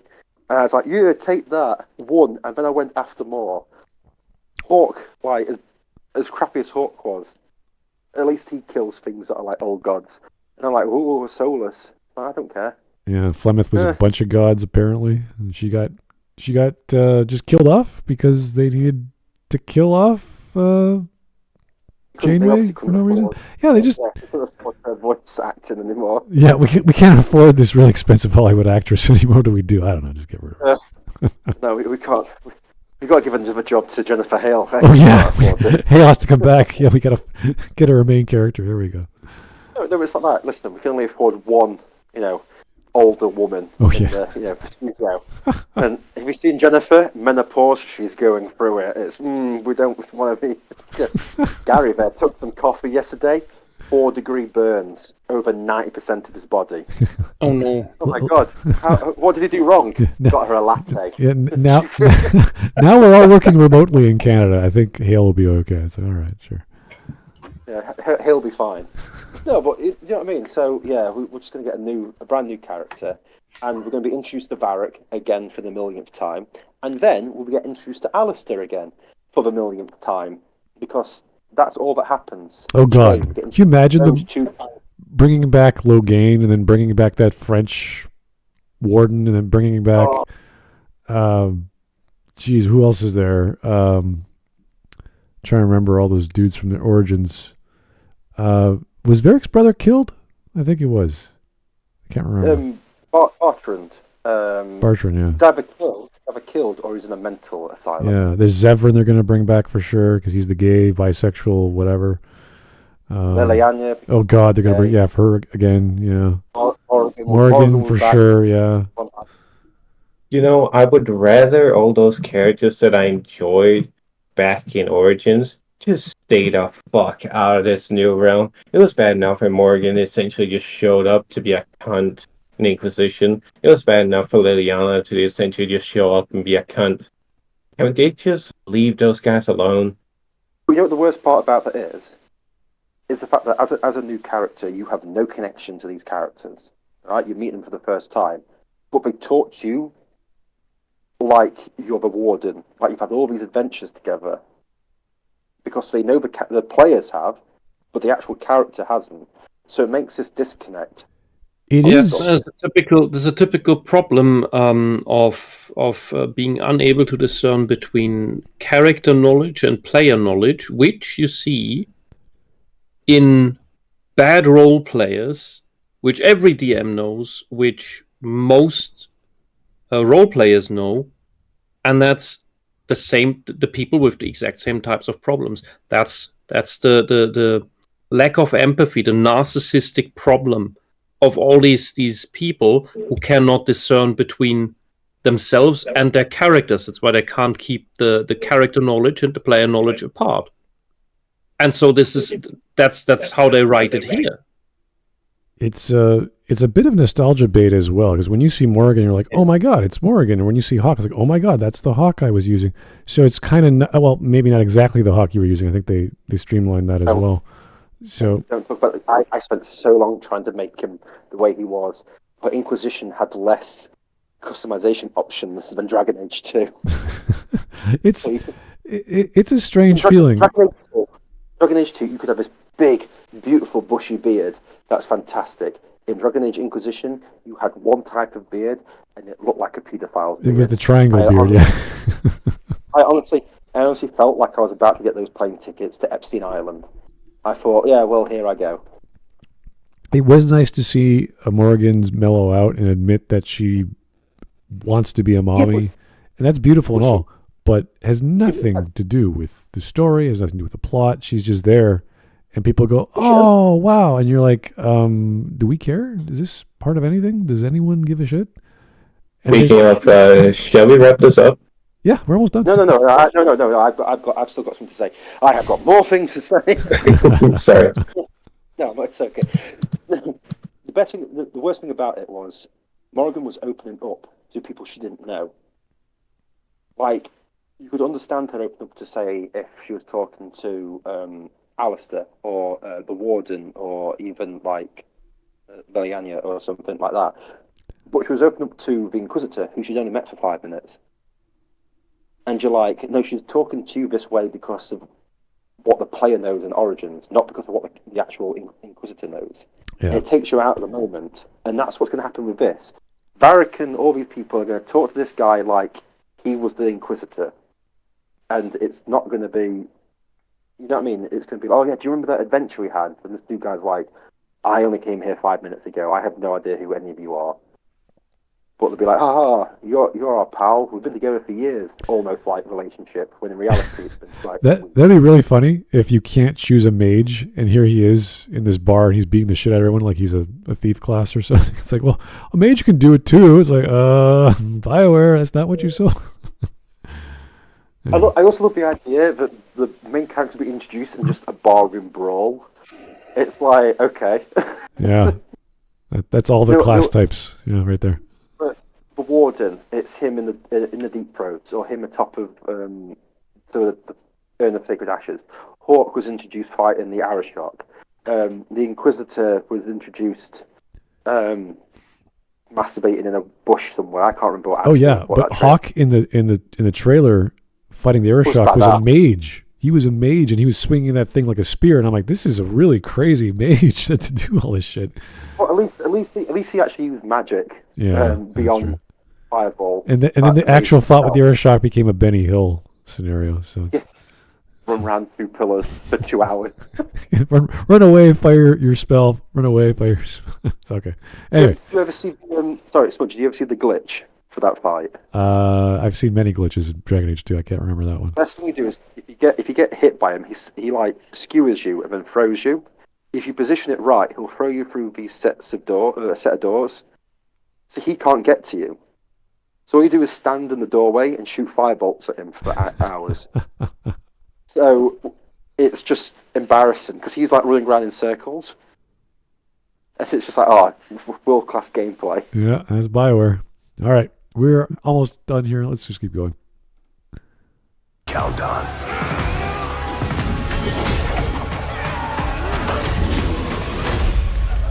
Nonsense.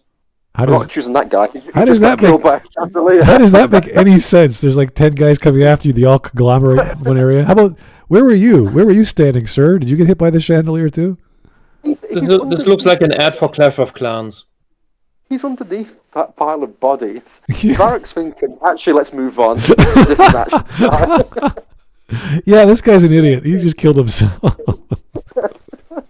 He just dropped like 500 kilograms on top of himself. Yeah, he's fucking dead along with everyone else in the pile. They're all strangling him. You're gonna die with us. No. The other bodies above him, they feathered the impact. Oh yeah, right. It's like dropping into a cart of hay.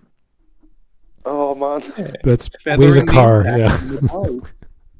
It's like jumping on a grenade so that your body parts skewer your enemies. I can't believe that was put in there, and they're like, "Oh, we need this guy." So he did fall under. He did get collapsed. What is that fucking music? It's Auditore.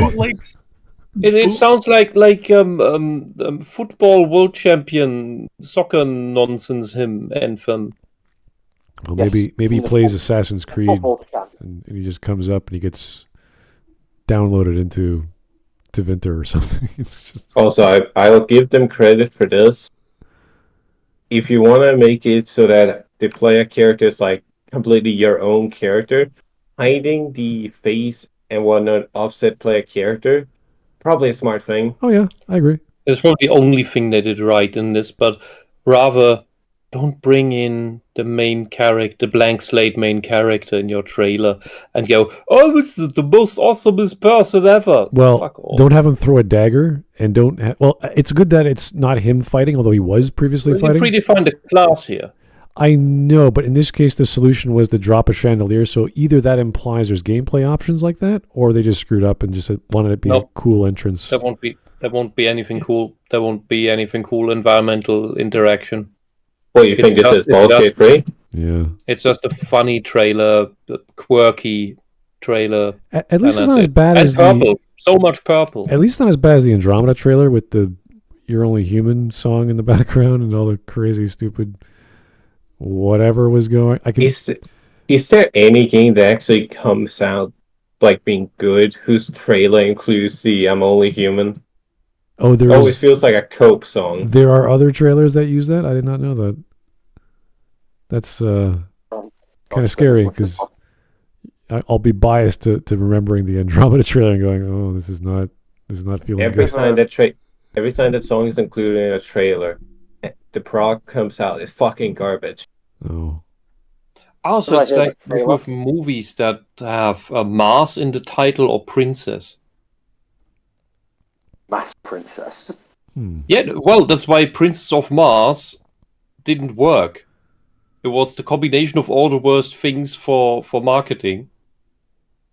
So they just renamed it to John Carter. Honestly, I think I would be like this guy. You know, if when Dragon Age 4 comes out, I might try and get myself killed by a falling chandelier.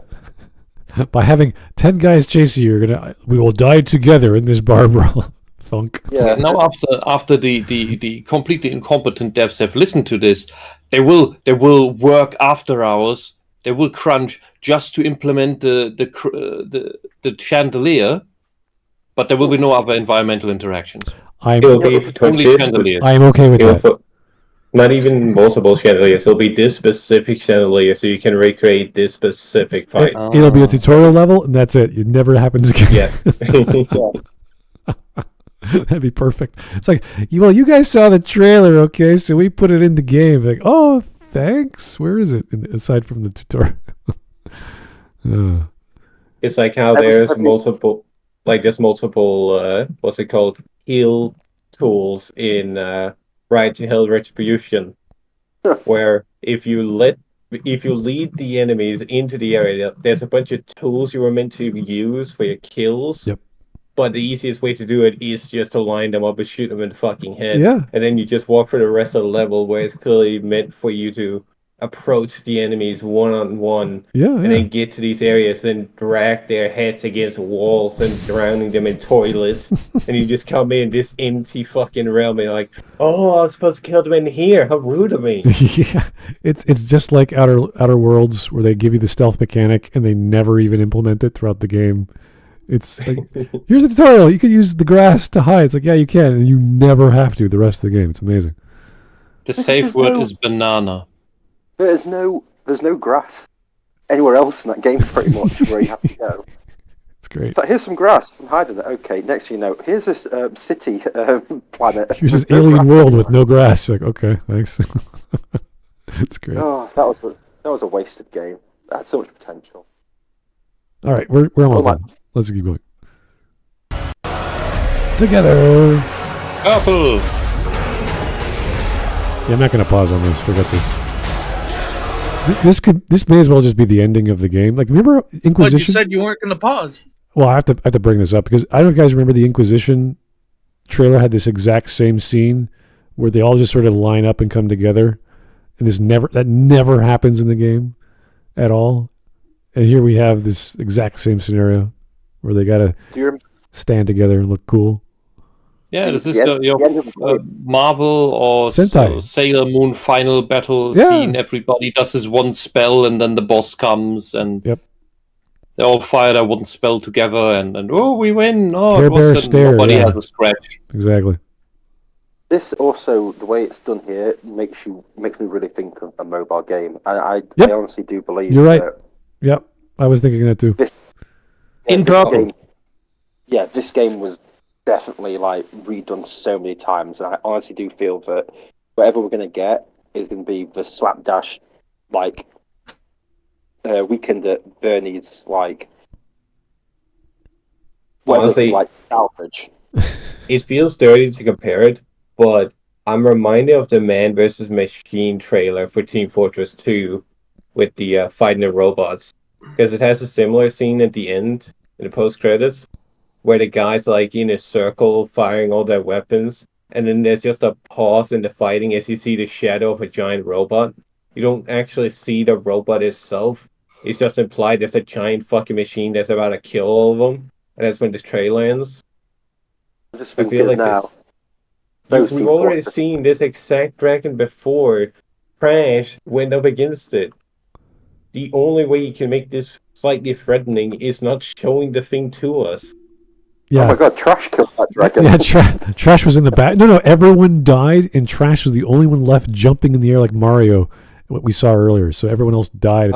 You see, they're actually this is an avant-garde piece of commentary. I get it. The Canary win. That's what happens, guys. Okay.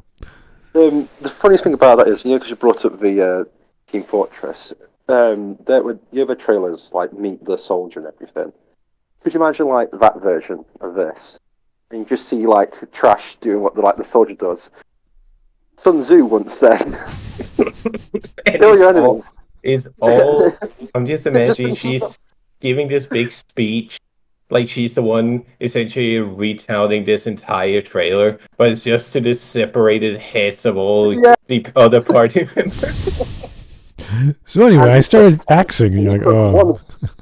He took one of every animal, so he could get them into a farm and beat them to death. And that's why, whenever a group of animals are in one place, it's called a zoo, unless it's a farm. Oh god! All right. That would have made this trailer like 100 times better. Purple. Purple. So that's the bisexual mood lighting, I guess. Yeah. Okay. No. The bisexual mood lighting is what is it? Blue purple? Yeah. I think it's blue purple. Close. Cyan purple. But I was joking that this game felt like a Dota 2 trailer. Holy shit! They even got the color scheme down. That's kind of amazing. It was years ago. I think it was not for Veilguard, for the other one. What was the name of the other Dragon Age Inquisition? thingy? No. Origins? The other Dragon Age? No. The mobile game? I mean Dreadwolf. Dreadwolf, yes, exactly. I think that also had the purple, and when that first thing, yeah. Because that's this game. They just renamed it. Oh, okay. That's Yep. why it had the purple. Okay, cool. Yeah. That's why he also mentions the crew, because these are just reused assets and voice lines from Deadwolf. So when that first just this teaser image appeared, which was Dragon Age Dreadwolf, and it had the purple background, everything was purple.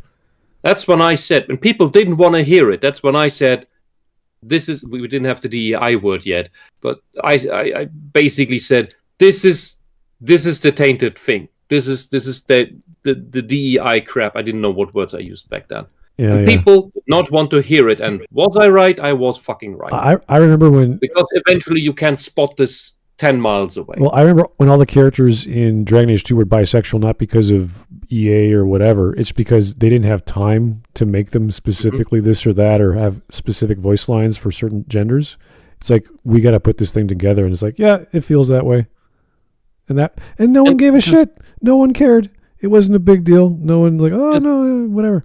Look at the proportions of these characters. Like the necromancer guy, his head is way too big. He's a caricature. Yeah, no, the art style was very the stylized. zombie and skeleton, they look like jokes. And they're all on the right hand side of the fantasy. All the skeletons are all on the right hand side. That's all his, and the rest, like, I don't mind the composition. It's fine. The dragon in the background, that's great. But the composition is all the skeletons are on the right. Cartoon skeletons. Why is that bird so big? What's his important? Why has that skeleton got goggles? That's his. That's his companion. He has a skeleton companion, apparently. His butler. Yeah, because it's cute to make it cartoonishly fun in a serious fantasy setting. Oh god, he's going to have either a really thick German accent, or he's going to be incredibly posh British, isn't he? Yep. This is an old. Mm-hmm. Oh. If he has a name like Emmerich, yeah, he's going to be German, and the butler is going to be British. You know, stereotypes are really bad unless it's people we want to make fun of. Yeah, but I don't. I already know exactly how the characters are going to be. It's just going to be terrible. Yeah. Also, and with what you said with what this. Yeah? Go on. I've just realised that Barracks now looks like a midget Blackwall. Yeah. From he dyed his hair. Why is he black? Why is it black? I don't get it. Ginger throughout all the games. Or very light brown. Yeah. I always thought it was ginger. I thought it was interesting. A ginger dwarf. Same with Harding. What is it with them remixing this whole thing over and over, and this was just slapped together in the last few months? That seems to be also a thing with whether it's movies or video games of this DEI type that just get rehashed at the last minute. The thing I complained about last week, that is, Lala, I get mega echo from you. Because you're so fucking loud. Holy shit. Sorry. You can reduce that in Discord by right-clicking on the icon.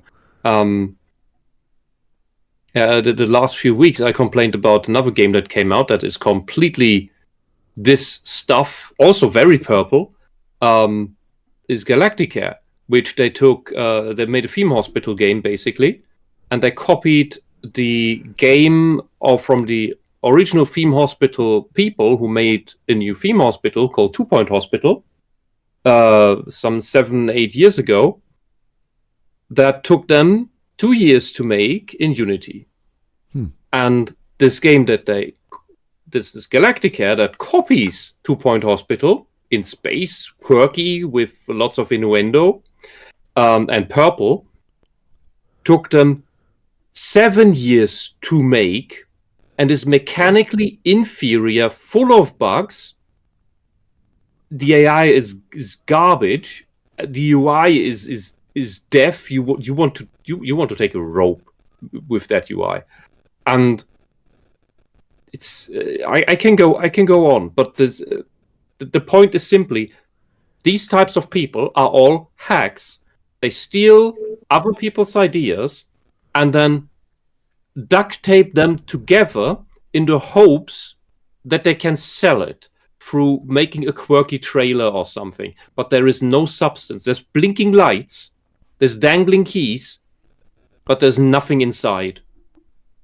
And then they keep talking like, you remember the problem with God of War Ragnarok that never shuts up? Galactica does the same, and I think it does that. I've never played it, so. To that. I think this Dragon Age Veilguard is going to do the same. It's not gonna shut up. It's continue talking all the time to distract you from the fact that the gameplay is garbage. All right. Here's a super chat. Sorry? Oh, sorry. Sorry, you just see the chat first. One super chat. We had some memes to finish this off, so here we go. Daddy Dagoth. Thank you, sir. Any bets on the Venator, the Tevinter supremacist being used to reference MAGA? There's 100%. I don't know if they're going to use the Venator per se, but we're talking about... Venatori. I spelled that wrong.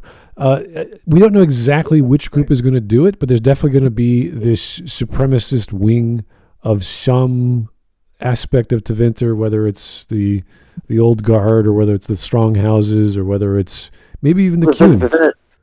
The Venatori are the supremacists. When you see them in Inquisition and everything, they're the ones who have sort of joined Corypheus to help them out. Yeah, that might be redundant. So I don't know if they're going to go that angle again. They could use it with any. They could use the Wardens for all we know. So. Well, they're of course going to use the Wardens again. They always use Dark. Dark's probably been in every single game, and it's barely been important. Oh, I meant like the Wardens as villains or the Wardens as supremacists, or some group comes in and says we're the law now. You listen to us or you die. It's going to be some stupid reason like that. So. But there will be something to reference MAGA. They can't not do it. Oh, really? I'm surprised.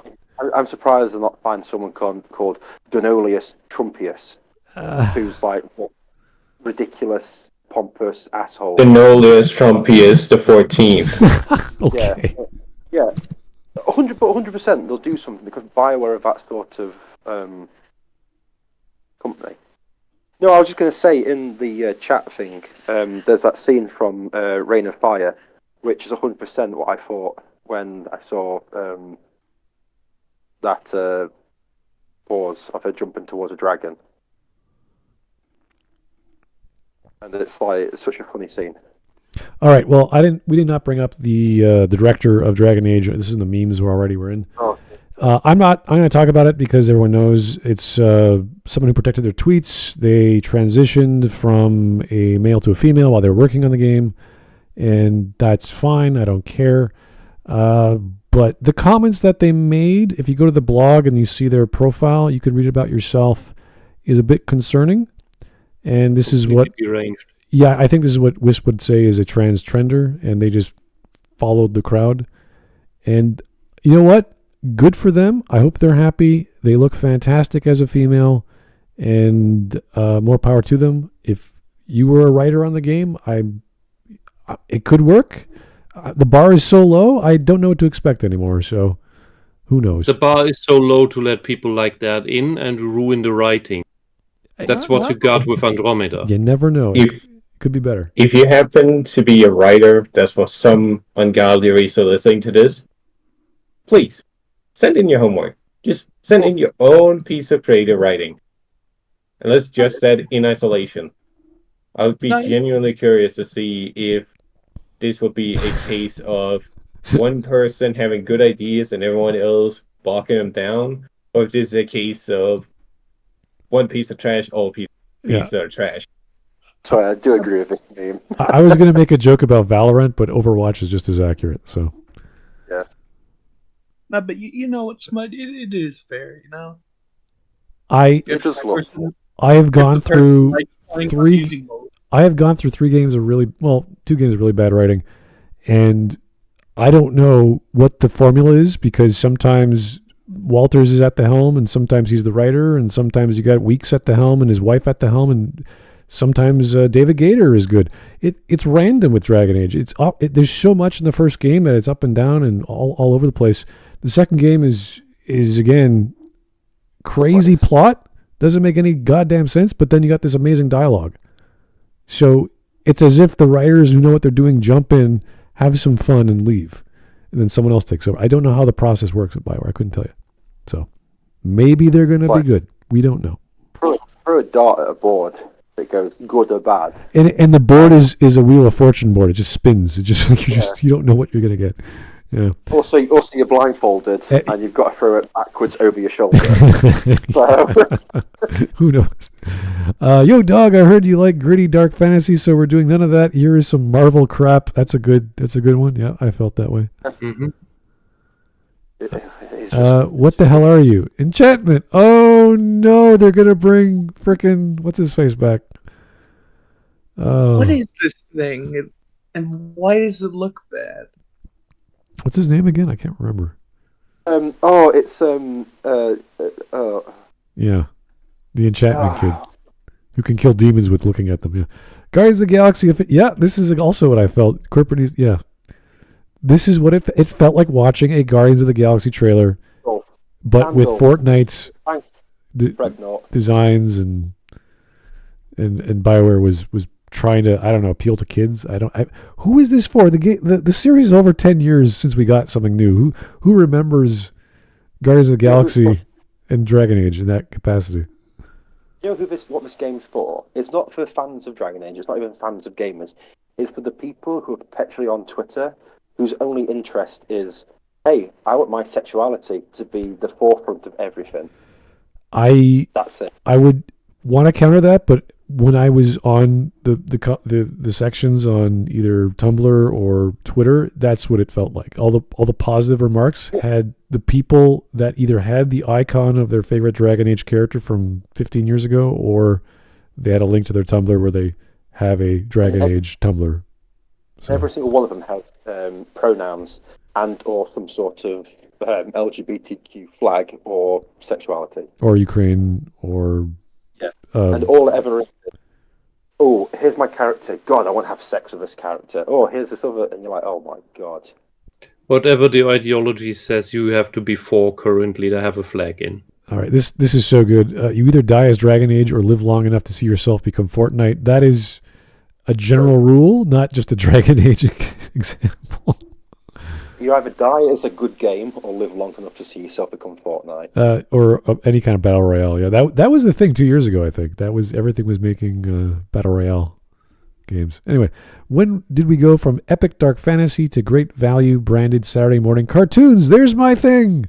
I never shut up about Dragon Age becoming a Saturday morning cartoon, especially with Inquisition. And I'm glad someone else made that joke. Okay. It will never be Space Stallions.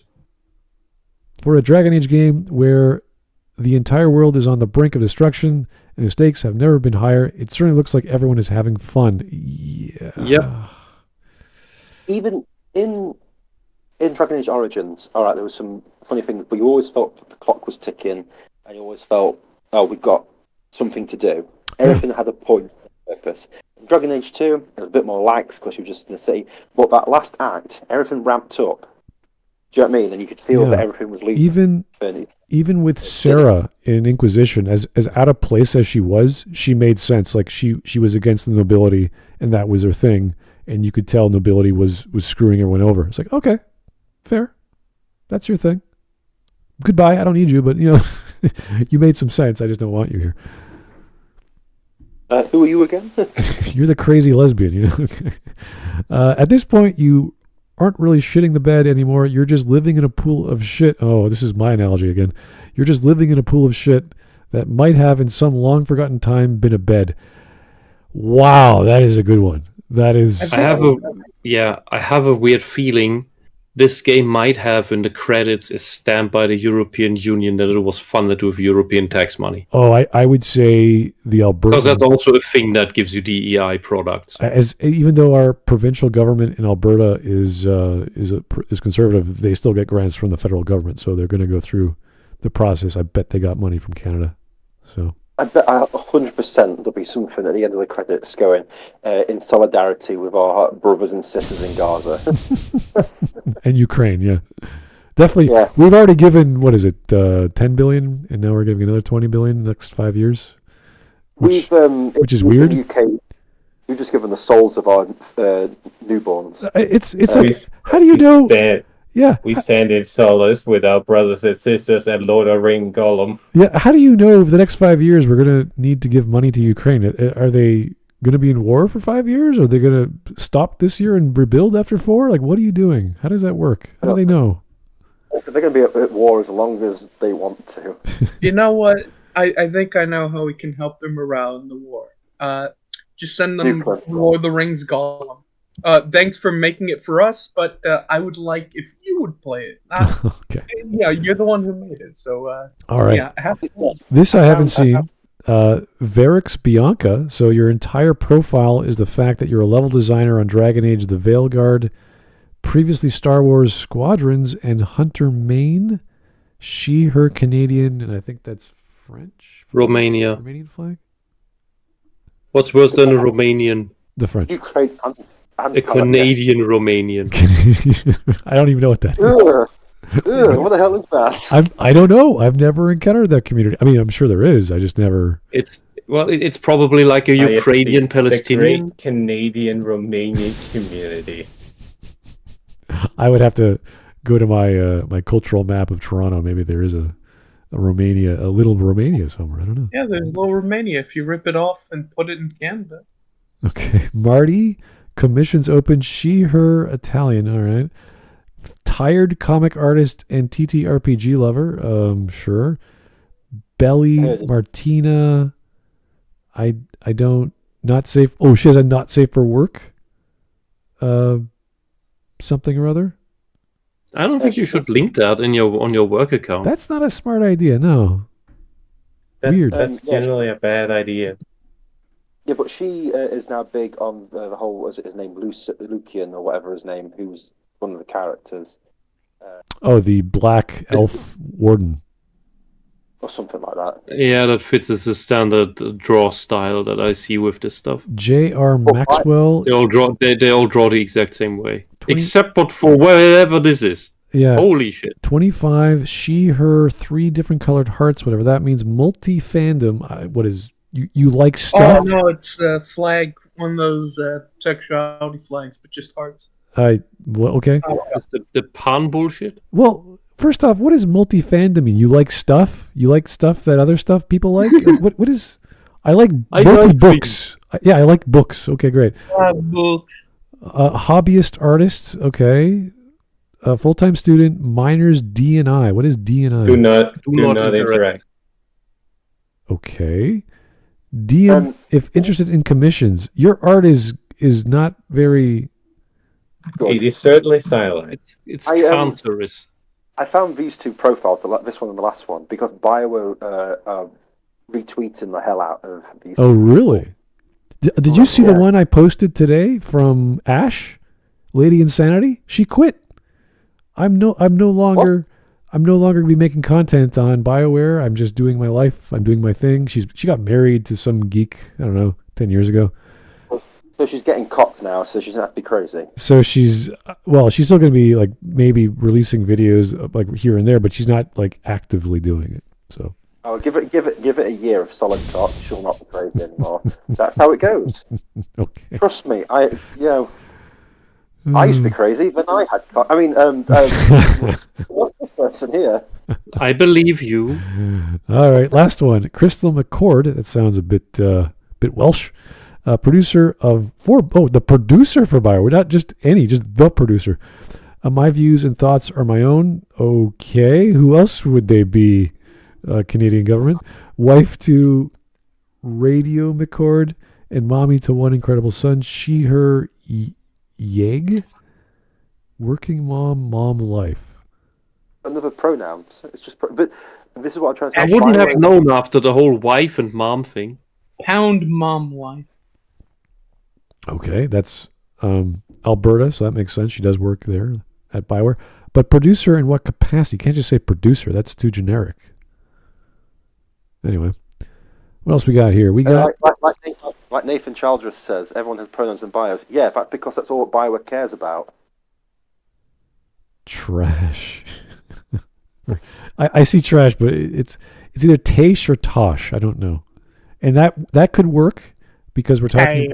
Yeah, that could work. The name could work.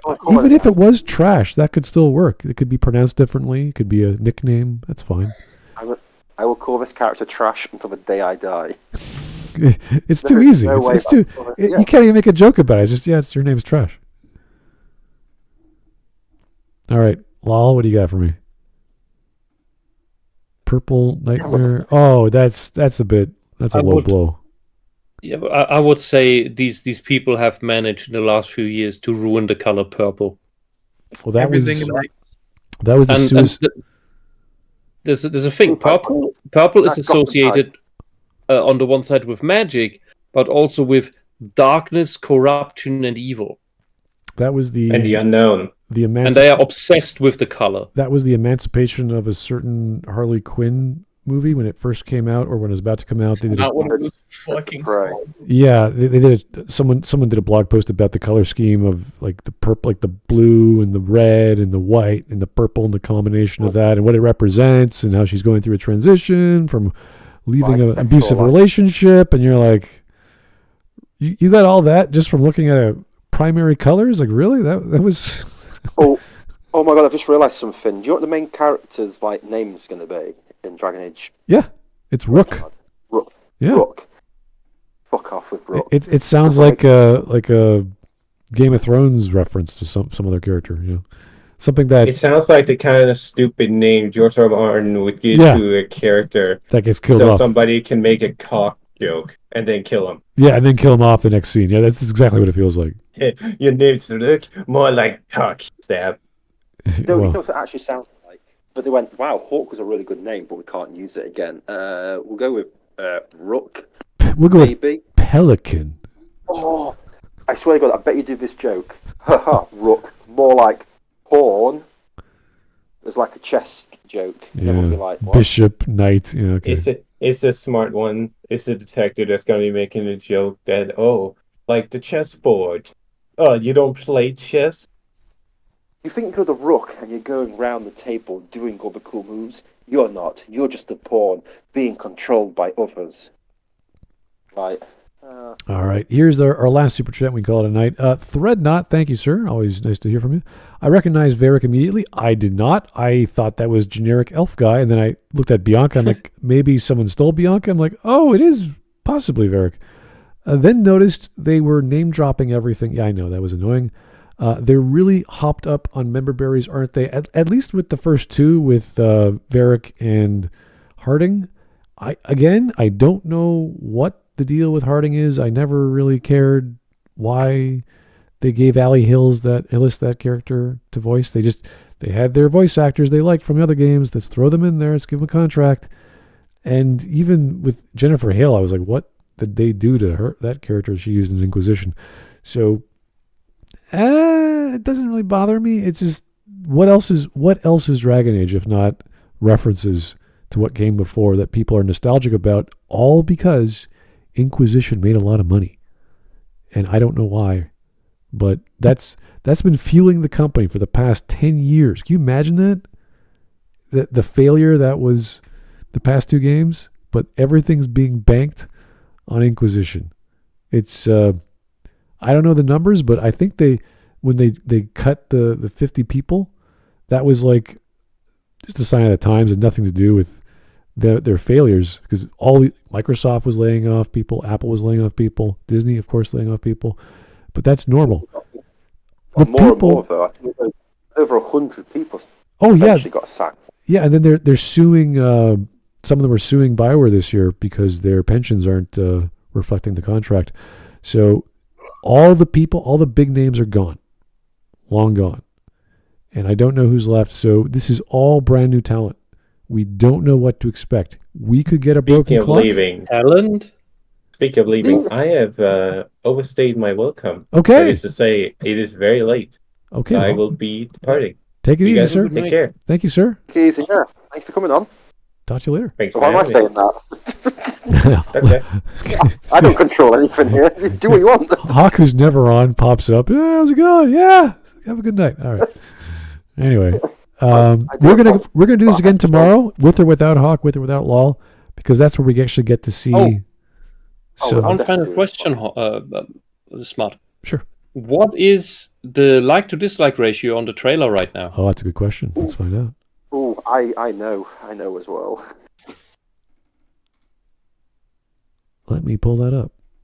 When I first saw it, that was 40 minutes after it released. It was at 50. 50 it's way lower. Lower. It was last time I checked it. It was 30k likes, 144k dislikes. We are at 33,000 upvotes, 173,000 downvotes. Nice. The 30-second clip from the Twitter feed is a lot more positive, because people are like, "Oh, it looks fine," but that's like 20-30 seconds of just walking about in a staircase. You're like, okay, whatever. It's raining, it's dark, you can't really tell. So we could get the dark fantasy. It should be in the setting, and this trailer could just be the marketing department going stupid again, as it usually does at Bioware. We never know with marketing with Bioware. It lies to you all the time. So don't take it. Bioware lies as Peter Molyneux lied. But at least he lied about being like steps too far. You know, he wanted to put those things in. These people just lie straight out of the teeth, like, we don't even intend to put half of this stuff in. Yeah, true. Peter Molyneux probably had an honest heart. Peter is a bit more. He's eccentric lying. Yeah, he's closer to a Todd Howard than he is to a BioWare marketing team, I think. No. At least Peter just wanted people to have fun with his games. He had dreams and ambitions. He has cool things. ambitions that go nowhere, unfortunately. Todd Howard just goes, I'll just say it 16 times in detail, fuck it, just put whatever out. and BioWare's just like, is it gay? Is it gay enough? No. How much gay? Well, if you actually read, that's why I didn't want to talk about it. If you actually read this person, who is the producer, she was saying it was supposed to be a inclusive game or whatever, and it's from the start. So I'm like, oh, that's interesting. I don't know what that means exactly, because in Canada that could mean God knows what minority you're referring to. So I don't know what to expect. I'm going to give it the benefit of the doubt, as I do with any game. Who knows? This is just marketing. This is just some producer railing on about how comfortable they are in their new skin. I'm okay with that. If we get a good gameplay trailer tomorrow, okay. Again, still marketing, still lies to you, but gameplay at least tells a better story than pre-rendered backgrounds that try to act like they're Disney to get people in seats and buy popcorn, as opposed to $80 releases, or now, $85 Canadian dollars plus DLC releases on day one. So who knows? We don't know. I just don't. I'm sorry. I've just been burnt so many times with this damn company that I don't believe anything that comes. Well, Dragon Age 2 was a odd experience that you can go back to and have fun, because the Dragon Age games are all about the companions, as opposed to, this was the comparison they were talking about when The Witcher was popular. Why would I play Dragon Age? It's because the companions, whereas The Witcher is just Geralt. Right. So you can go back to Dragon Age 2, have fun. It's a fun time. Varric is there, Isabelle is there. You got good contrast with the other characters, and it works as a entertainment piece, not as a game, not as a dramatic piece. There are some drama moments, but ultimately it's just for It's fun. something you can just like start, go through as much as you want, have a bit of a laugh, and not take too seriously. And it's like with the original Dragon Age, you can whip that on, and you've got the Awakening expansion, and you've got 3 good DLCs you can just continue, and it gives you enough content that you don't have to worry about anything else. Also, it's a nice closed story, so you don't really have to worry about anything else afterwards.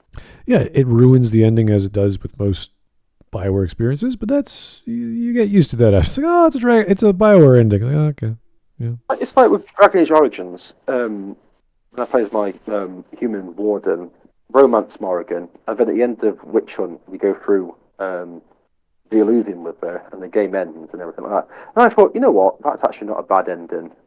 You get to go off with the woman you love, and spend the rest of your life with her, and then, well, everything's sorted, everything's solved. There's no more, there's no problems. That's great. Nice little end. You've done your adventure and finished. And then all this stuff happens, and you're like, great. All right. Well, thank you guys for tuning in. I'm sure there's a bunch of other YouTubers that are. I did a search. They're worried. They're worried about Dragon Age. The Veilguard. I'm gonna keep calling it Dreadwolf. Dreadwolf is a much better title. I don't know why they changed it, but they're worried. I have really no opinion. It's just the vibes of Valorant and Disney and Guardians of the Galaxy really hit hard. So again, just marketing. Don't take it very seriously. We'll find out tomorrow, and even then, we'll probably won't take it very seriously because it's still marketing. So When all you hear is like utter silence and Smud just smashing his like keyboard, as he's like, "Why? Why have you forsaken me again? I gave you a chance." Bioware. And then you hear the gun load, and you're like, the door just leaves open. Yeah, the illegal gun that all Canadians are allowed to have. The potato gun, fully loaded. That is as good as it gets, yeah, in Canada. Anyway, thank you guys for that. Thanks for popping in, Mr. Hawk and Lol and Mike as always. And we will talk to you soon. Have yourself a good evening. Bye-bye. Bye.